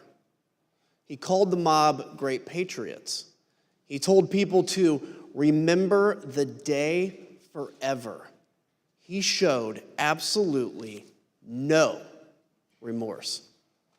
A few minutes later, at 6:27, the president left the dining room and he went up to the White House residence for the night. On the screen is the last photograph of the president that night as he went into the residence. As he was gathering his things in the dining room to leave, President Trump reflected on the day's events with a White House employee.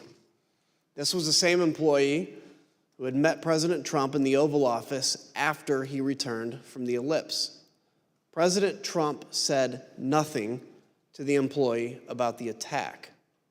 He said only, quote, "Mike Pence let me down." Ms. Matthews, what was your reaction to President Trump's 6:01 tweet? At that point, I had already made the decision to resign, and this tweet just further cemented my decision.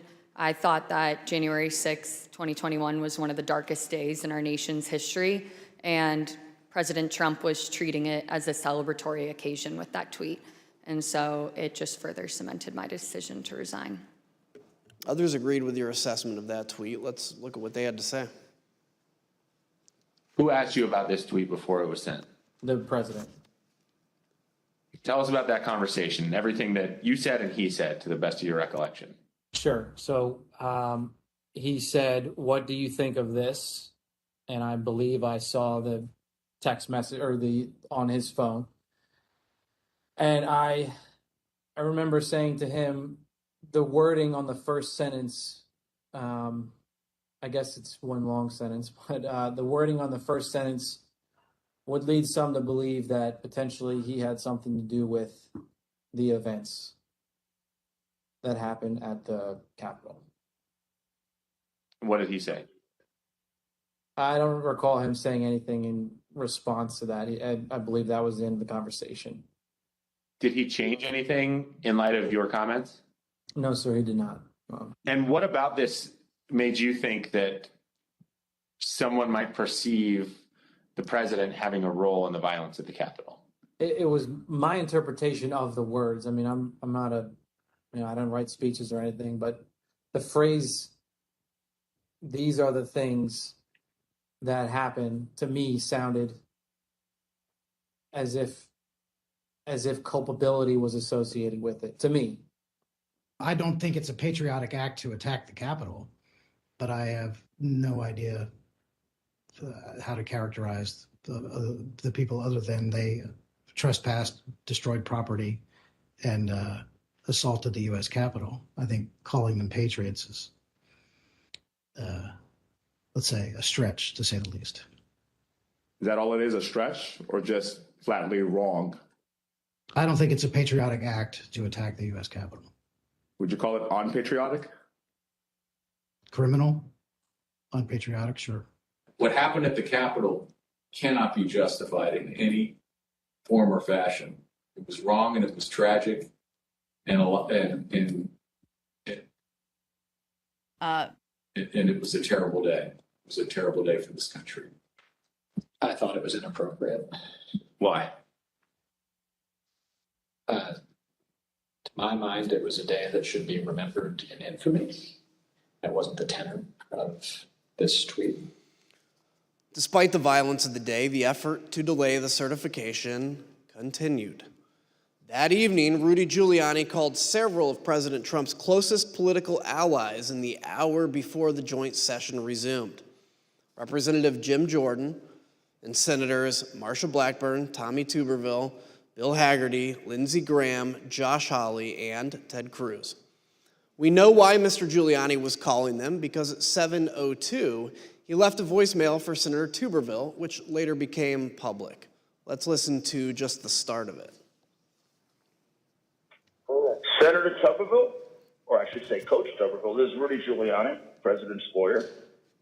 I'm calling you because I want to discuss with you how they're trying to rush this hearing and how we need you, our Republican friends, to try to just slow it down so we can get these legislatures to get more information to you. Mr. Giuliani did not even mention the attack on the Capitol. It says you only played half the recording. Trump to get members of Congress to further delay the certification. Even though some members did proceed with objections, Vice President Pence and Congress stood firm and successfully concluded the joint session in the early morning hours of January 7th. Here are some of what members of the president's party said in the days and weeks after the attack.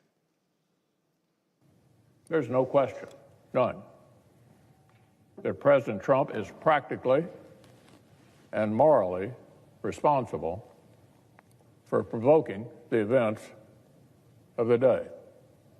No question about it. The people who stormed this building believed they were acting on the wishes and instructions of their president.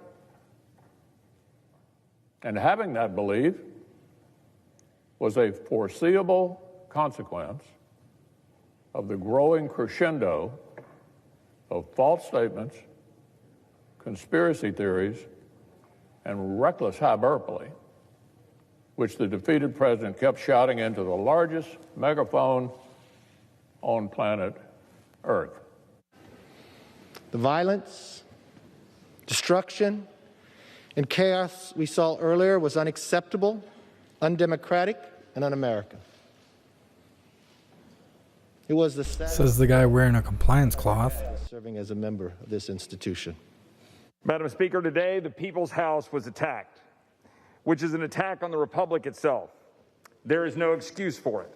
A woman died, and people need to go to jail. And the president should never have spun up certain Americans to believe something that simply cannot be. Well, after 3 a.m, Congress certified the 2020 election results.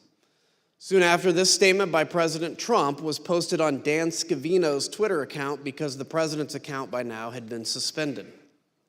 As you can see, President Trump stuck with his big lie that the election was stolen. But he did say there would be an orderly transition. We learned, though, that the statement was not necessarily his idea. Jason Miller, a campaign advisor, told us that after the joint session started, he heard nothing from President Trump or the White House about assuring the nation that the transfer of power would take place. So Mr. Miller took it upon himself to draft the statement and call the president at 9:23 that night to convince him to put it out. Let's listen to what he had to say about the call. Did he disagree with something that you had put in the statement, some particular word or phrase that he did not want included? I'd say just he wanted to say peaceful transition, and I said that ship's kind of already sailed, so we're going to say orderly transition. That was about the extent of disagreement or pushback from the conversation. The last person President Trump spoke to by phone that night was Johnny McEntee, his head of personnel. Mr. McEntee told us that they talked about the events of the day and the multiple resignation by administration officials. The decision whether to resign was one that weighed heavily on people in the administration. On the one hand, people like Mr. Pottinger and Ms. Matthews here, as proud as they were to have served, refused to be associated with President Trump's dereliction of duty. But others were sincerely worried that leaving President Trump to his own devices would put the country at continued risk. Listen to what we heard about that tension from Pat Cipollone, from General Mark Milley, and Eugene Scalia, who was the Secretary of Labor. And then after that, some people were resigning, obviously, over January 6th. We know who they were. Did I consider it? Yes. Did I do it? No. Concerned about is if people in the counsel's office left, who who would replace me. And I had some concerns that it might be somebody who, had been giving bad advice. On the morning of the 7th, the decision I arrived at was that the most constructive thing I could think of was to seek a meeting of the cabinet. I thought that trying to work within the administration to steady the ship was likely to have greater value than simply resigning. After which point I would have been powerless to really affect things with the administration. Gene thought that there should be a cabinet meeting. Do you know why Mark thought it would not be? I don't remember why. I think it probably had something to do with Mark's view of how the president might react and that but things like that. Now, there was a couple of calls where, Meadows. He looks like he's getting ready to give Biden a kiss. How's the president doing? Like Pompeo might say, how's the president doing? And Meadows would say, well, he's in a really dark place. Like here's one, for example, on the 7th of January. So this is day after, right? POTUS is very emotional and in a bad place. Meadows. As you heard, Secretary Scalia wanted President Trump to convene a cabinet meeting. He put his request in a memo to the president, and here's what it said. You can see that Secretary Scalia recommended that the president, quote, no longer publicly question the election results after Wednesday. No one can deny this is harmful. Secretary Scalia also highlighted the importance of the public knowing the president would invoke his cabinet in decision-making and not, quote, certain private individuals. Though Secretary Scalia did not say it, he was referring to Rudy Giuliani and the rest of the so-called clown car working with President Trump to try to overturn the election. Secretary Scalia understood that the president needed to do more to reassure the public about the last few weeks of the Trump administration. Mr. Pottinger, when you made the decision to resign, did you walk out of the White House immediately? No, I wanted to first talk to my immediate boss, that was the National Security Advisor, Robert O'Brien. Robert O'Brien was traveling on the 6th. I reached him at about 4:30 p.m. And told him that I was submitting my resignation. He accepted the resignation, but he also asked whether I could stay until he could get back to the White House. And I agreed to that. We both wanted to make sure that I was leaving in a responsible way. We still have foreign adversaries to worry about, hackers, terrorists, nation states. I did not want to leave my chair empty, given that I was the top national security staffer in the White House. So I ended up staying at my desk through the night. When Robert O'Brien arrived back at the White House the next morning, the morning of the 7th, I debriefed with him and left for the last time. So you and I both share a passion for national security of our country. Can you share with me, what's your view on how January 6th impacted our national security? Why do you say that like they touch tips? Well, when you have a presidential transition, even under the best circumstances, it's a time of vulnerability. It's a time of vulnerability. And when you have a contested election, I was certainly concerned that some of our adversaries would be tempted to probe or test U.S. resolve. As an example, in late December, the Iranian government attacked the U.S. embassy in Baghdad. They did that using some of their terrorist proxies. President Trump did handle that. He sent a very clear warning to the Ayatollah and his regime, which I think had a useful effect. I think that we would have handled other threats of that nature, and luckily no other threats materialized before the inauguration on the 20th. But our national security was harmed in a different way by the 6th of January, and that is that it, I think it emboldened our enemies by helping give them ammunition to feed a narrative that our system of government doesn't work, that the United States is in decline. China, the Putin regime in Russia, Tehran, they're fond of pushing those kinds of narratives. And by the way, they're wrong. We've been hearing for the entirety of U.S. history from kings and despots that the United States is in decline, and those kings and despots have been proven wrong every single time.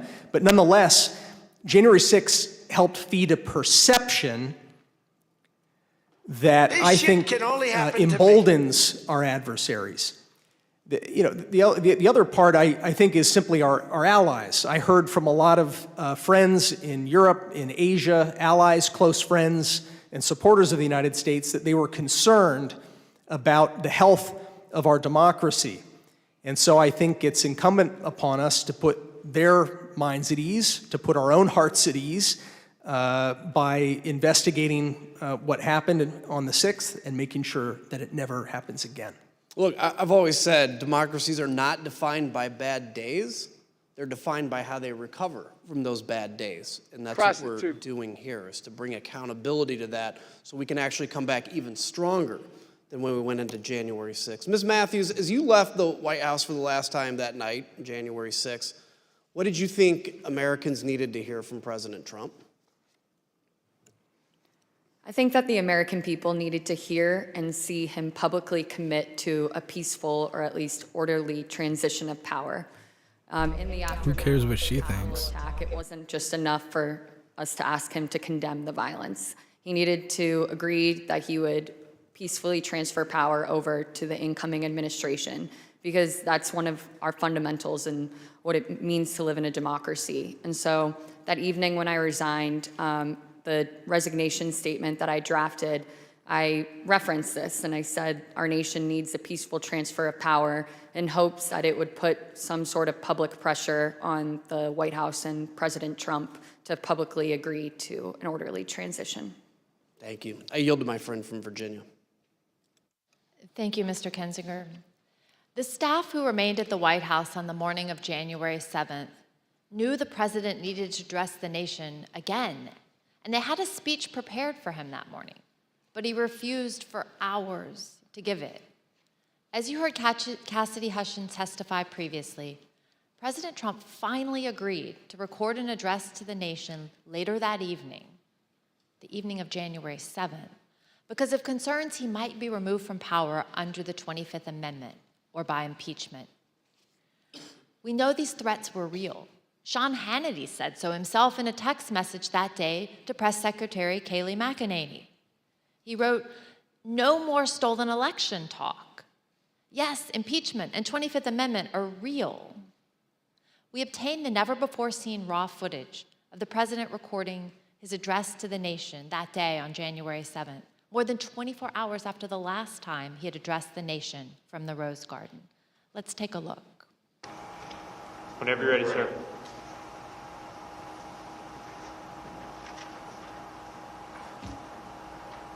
This is the video they never talk about. That was only streamed on Facebook. It wasn't streamed anywhere else, and I was the only channel to cover it. Even the mainstream didn't cover this video. You will pay. You do not represent our movement. You do not represent our country. And if you broke the law, you can't say that. I'm not gonna, I already said you will pay. The demonstrators who infiltrated the Capitol have defied the seat of justice. It's defiled, right? See, I can't see it very well. Okay, I'll do this. This must be why it was so cut up. I thought it was a deep fake because it's so edited. Certified the results. I don't want to say the election's over. I just want to say Congress has certified the results without saying the election's over, okay? But Congress is certified. Now Congress is Yeah, certified. right. Now Congress I didn't say over, so let me see. Go to the paragraph before.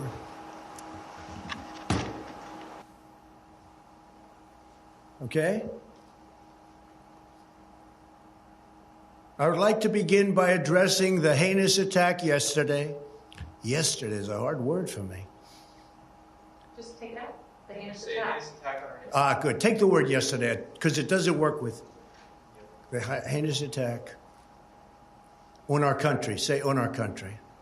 Want to say that? No, keep it. My only goal was to ensure the integrity of the vote. My only goal was to ensure the integrity of the vote.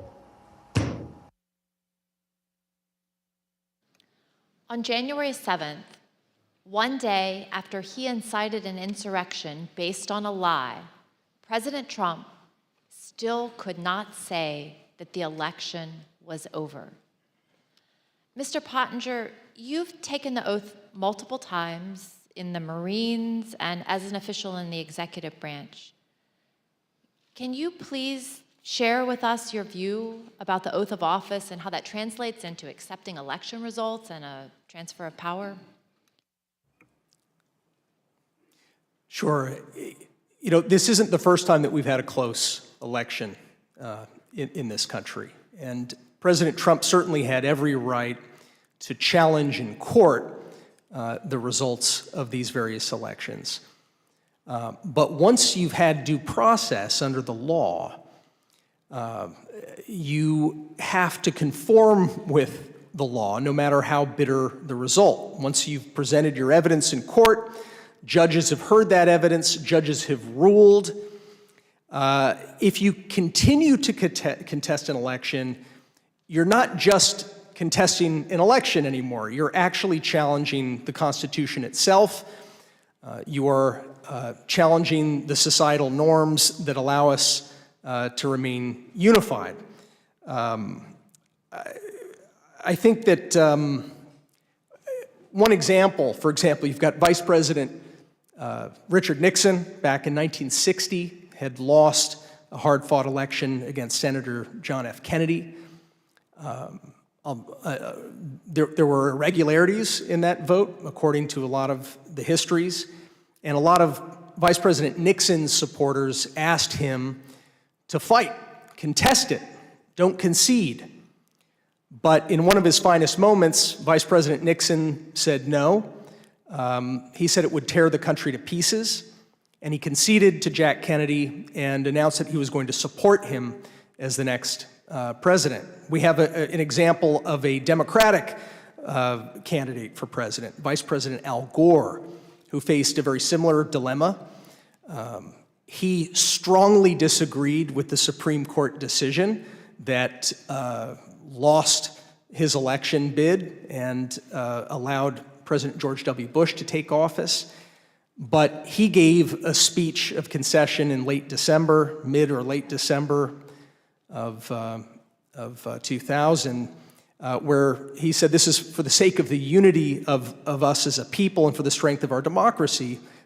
I also am going to concede. I'm going to support the new president. His speech is actually a pretty good model, I think, for any candidate for any office, up to and including the president, and from any party to read, particularly right now. The oath that our presidents take, it's very similar to the oath of office I took as a U.S. Marine officer and the oath I took as a White House official. It is to support and defend the Constitution. It's to protect the Constitution, to bear true faith and allegiance to the Constitution. And it is a sacred oath. It's an oath that we take before our families. We take that oath before God. I think that we have an obligation to live by that oath. I do still believe that we have the most ingenious system of government on earth, despite its imperfections. I don't envy countries that don't have this system that actually allows for a predictable, peaceful transfer of government every 4 to 8 years, and it's not something that we should take for granted.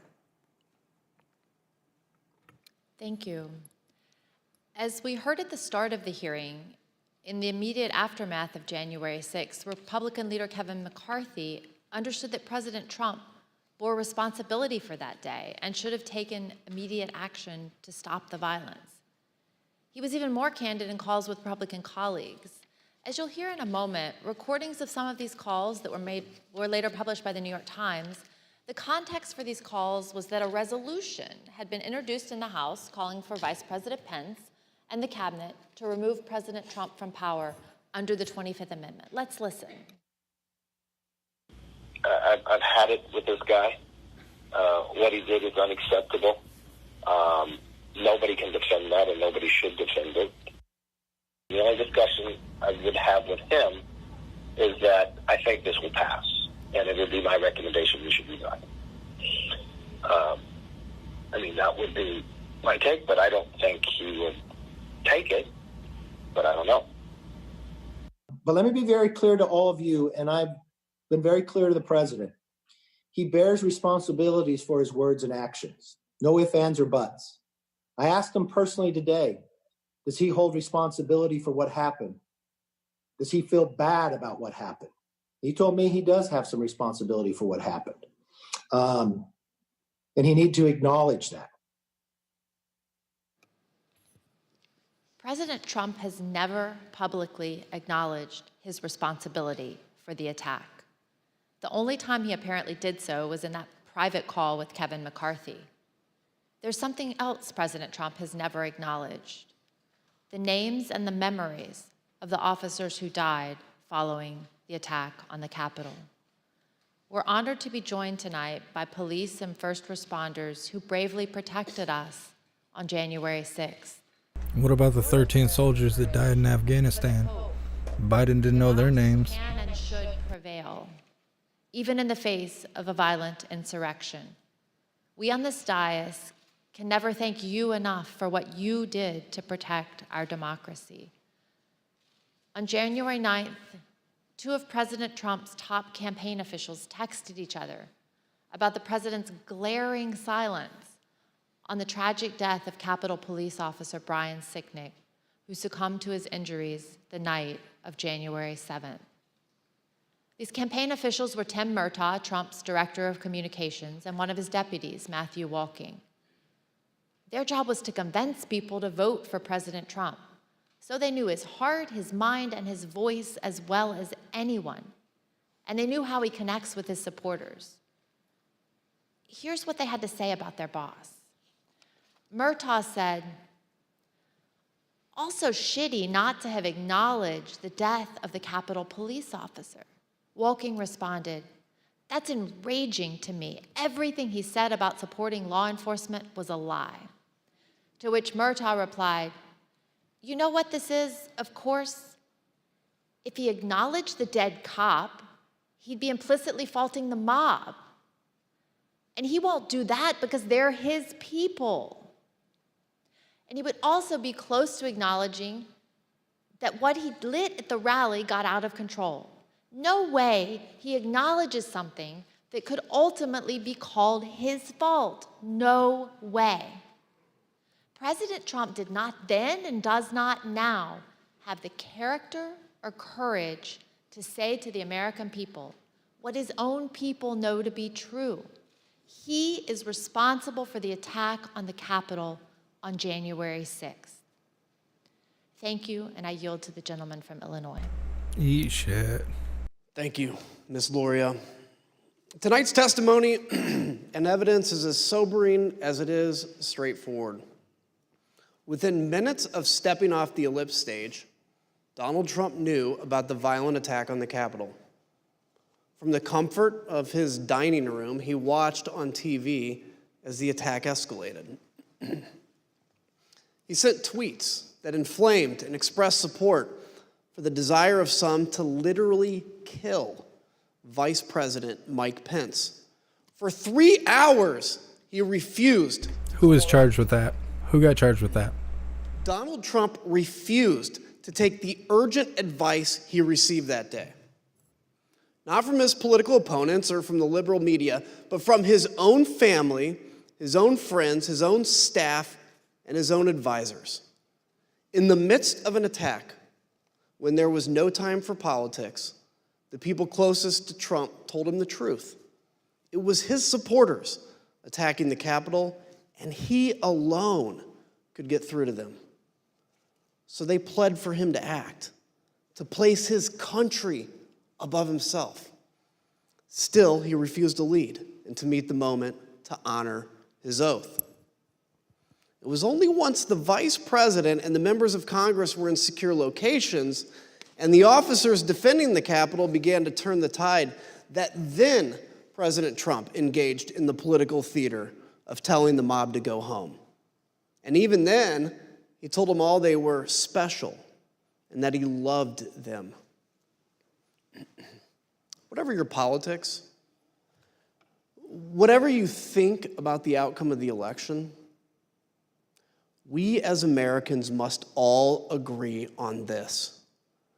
Donald Trump's conduct on January 6th was a supreme violation of his oath of office and a complete dereliction of his duty to our nation. Come on, it is a stain on our history. It is a dishonor to all those who have sacrificed and died in service of our democracy. When we present our full findings, we will recommend changes to laws and policies to guard against another January 6th.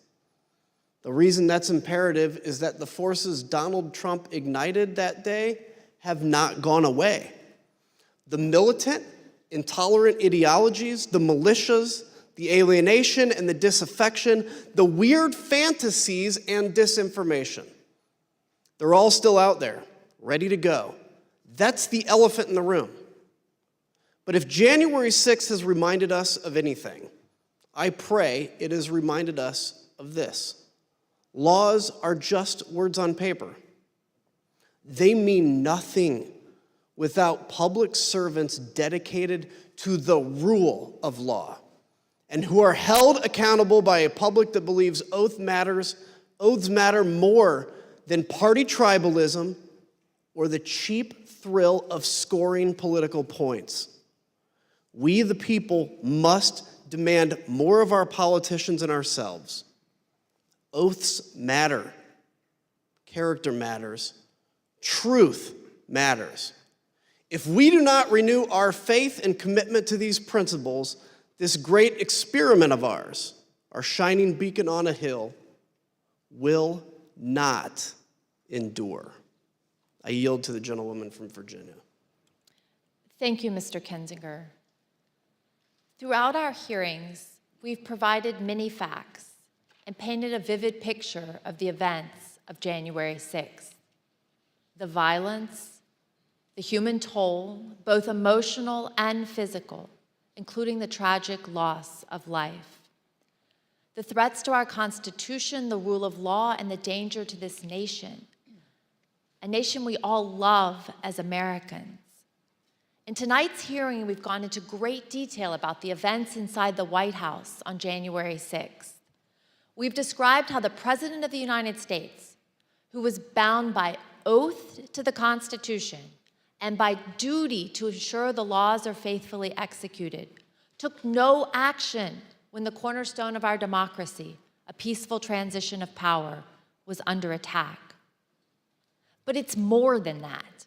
Donald Trump summoned a violent mob and promised to lead that mob to the Capitol to compel those he thought would cave to that kind of pressure.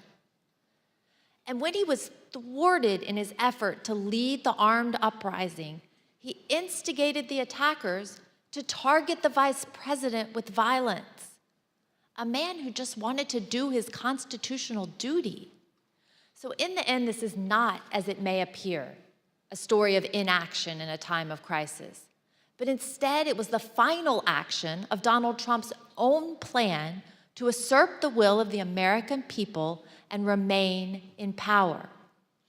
Not until it was clear that his effort to violently disrupt or delay the counting of the election results had failed did he send a message to his supporters in which he commiserated with their pain and he told them affectionately to go home. That was not the message of condemnation and just punishment for those who broke the law that we expect from a president whose oath and duty is to ensure the laws are faithfully executed. But instead, it was his newest version of stand back and stand by. To me, this is personal. I first swore an oath to support and defend the Constitution against enemies foreign and domestic when I entered the U.S. Naval Academy at age 17. I spent 2 decades on ships at sea, defending our nation from known and identifiable foreign enemies who sought to do us harm. I never imagined that that enemy would come from within. I was not as prescient as Abraham Lincoln, who 23 years before the Civil War said, "If destruction be our lot, we must ourselves be its author and its finisher." Donald Trump was the author, and we the people, for ourselves and our posterity, should not let Donald Trump be the finisher. Thank you, and I yield to the Vice Chair. Thank you very much, Mrs. Luria. I want to thank our witnesses for joining us today. The members of the Select Committee may have additional questions for today's witnesses, and we ask that you respond expeditiously in writing to those questions. Without objection, members will be permitted 10 business days to submit statements for the record, including opening remarks and additional questions from our witnesses. I'd now like to turn things to Chairman Thompson for a few closing words. Prostitute. The members of the committee and I appreciate and thank all persons who've come forward voluntarily to provide information to help protect our democracy. And our work continues. As we've made clear throughout these hearings, our investigation is going forward. We continue to receive new information every day. We are pursuing many additional witnesses for testimony. We will reconvene in September to continue laying out our findings to the American people and pushing for accountability. In the first hearing of this series, I asked American people to consider the facts and judge for themselves. Come on, man. The facts are clear and unambiguous. I thank the American people for their attention over the past several weeks. I wish you all a pleasant evening. And let me again thank our witnesses today. We've seen bravery and honor in these hearings, and Ms. Matthews and Mr. Pottinger, both of you will be remembered for that, as will Cassidy Hutchinson. She sat here alone, took the oath, and testified before millions of Americans. She knew all along that she would be attacked by President Trump and by the 50, 60, and 70-year-old men who hide themselves behind executive privilege. But like our witnesses today, she has courage, and she did it anyway. Cassidy, Sarah, and our other witnesses, including Officer Caroline Edwards, Shay Moss, and her mother, Ruby Freeman.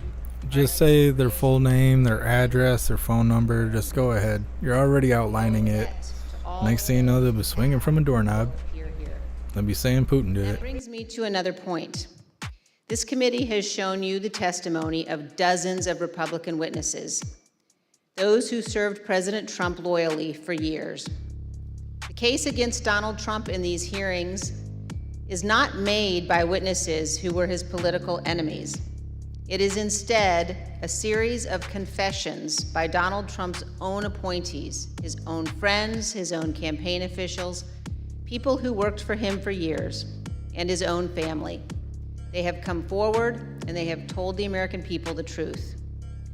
And for those of you who seem to think the evidence would be different if Republican leader McCarthy had not withdrawn his nominees from this committee, let me ask you this.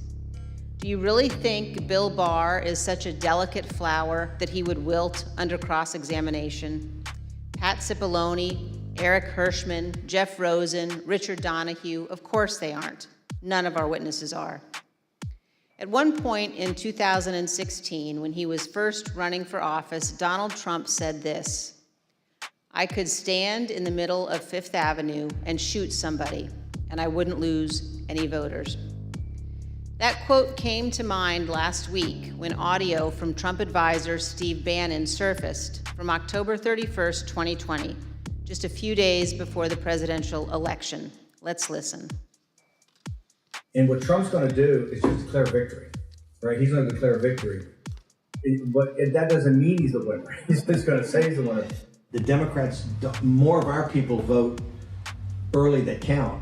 Theirs voted mail. And so they're going to have a natural disadvantage, and Trump's going to take advantage of it. That's our strategy. He's going to declare himself a winner. So when you wake up Wednesday morning, it's going to be a firestorm.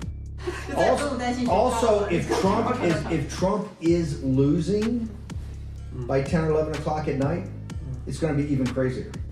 No, because he's going to sit right there and say they stole it. If Biden's winning, Trump is going to do some crazy shit. And of course, 4 days later, President Trump declared victory when his own campaign advisors told him he had absolutely no basis to do so.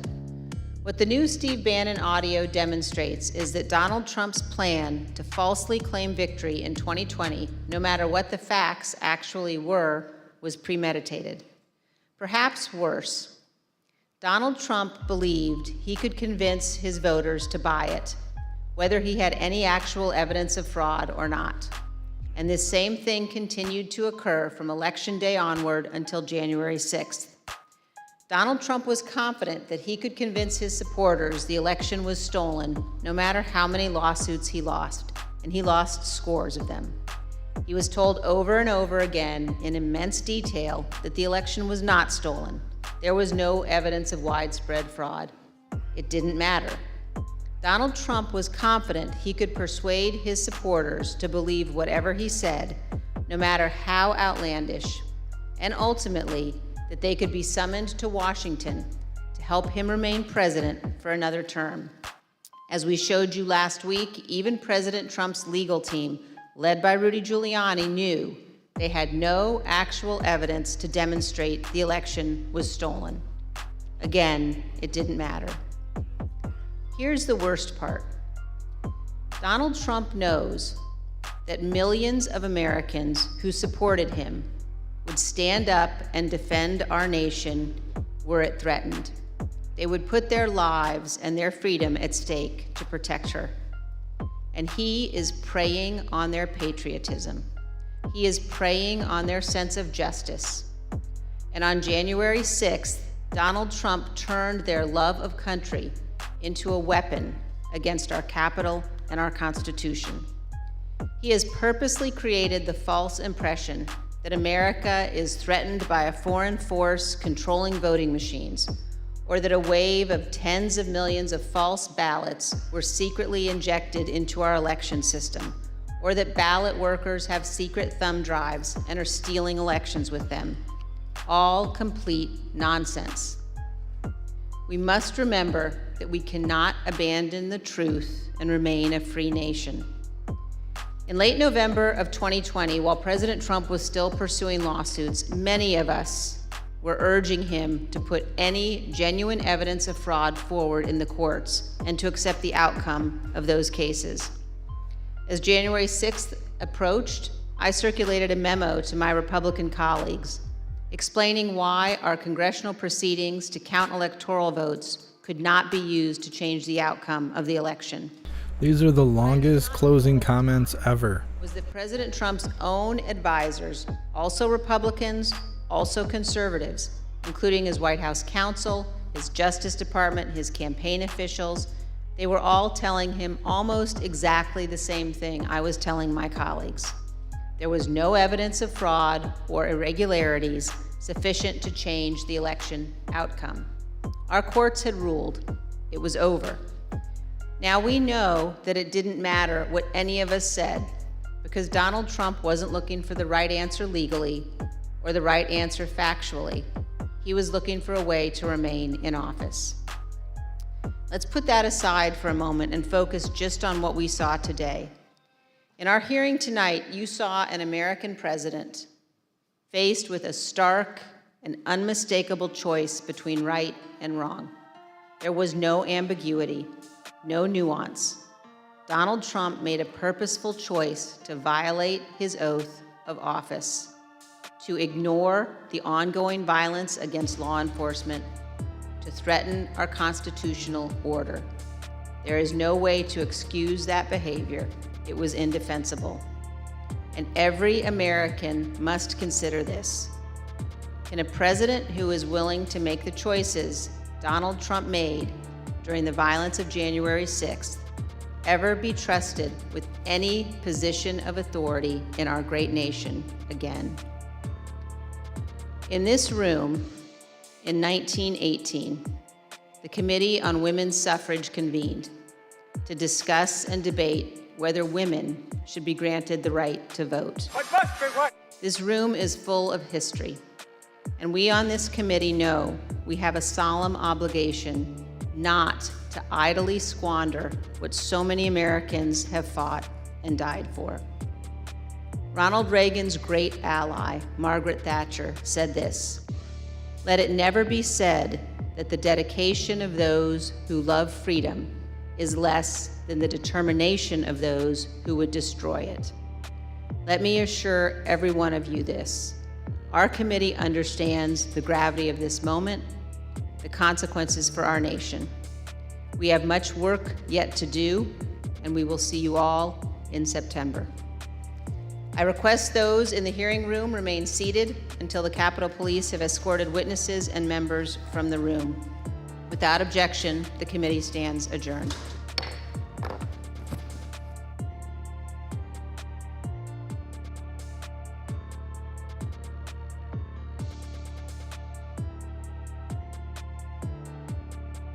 Well, hooligans, there you have it. Lying and crying from wherever the hell they are in Washington, D.C. Out here telling stories about how they feel. They feel really strongly about stuff that they are definitely delusional about. Either way, that is it for tonight as far as I know, unless some craziness happens in the streets the next couple hours. I think that'll do it for tonight. I will definitely see you hooligans tomorrow. Big shout out to everyone that made donations, joined the membership program, or purchased any merch. I appreciate all of you, and I would not be able to do this without you. So thank you so much for all the support, and thank you for hanging out with me. I could not watch something like that without all of you hilarious hooligans in the chat, cracking me up and keeping me on track, making sense of things, because these people are out of their minds. It's always a good time with you hooligans. I appreciate all of you, and I will see you tomorrow. Until the next live, stand tall, shine bright, and that's a wrap.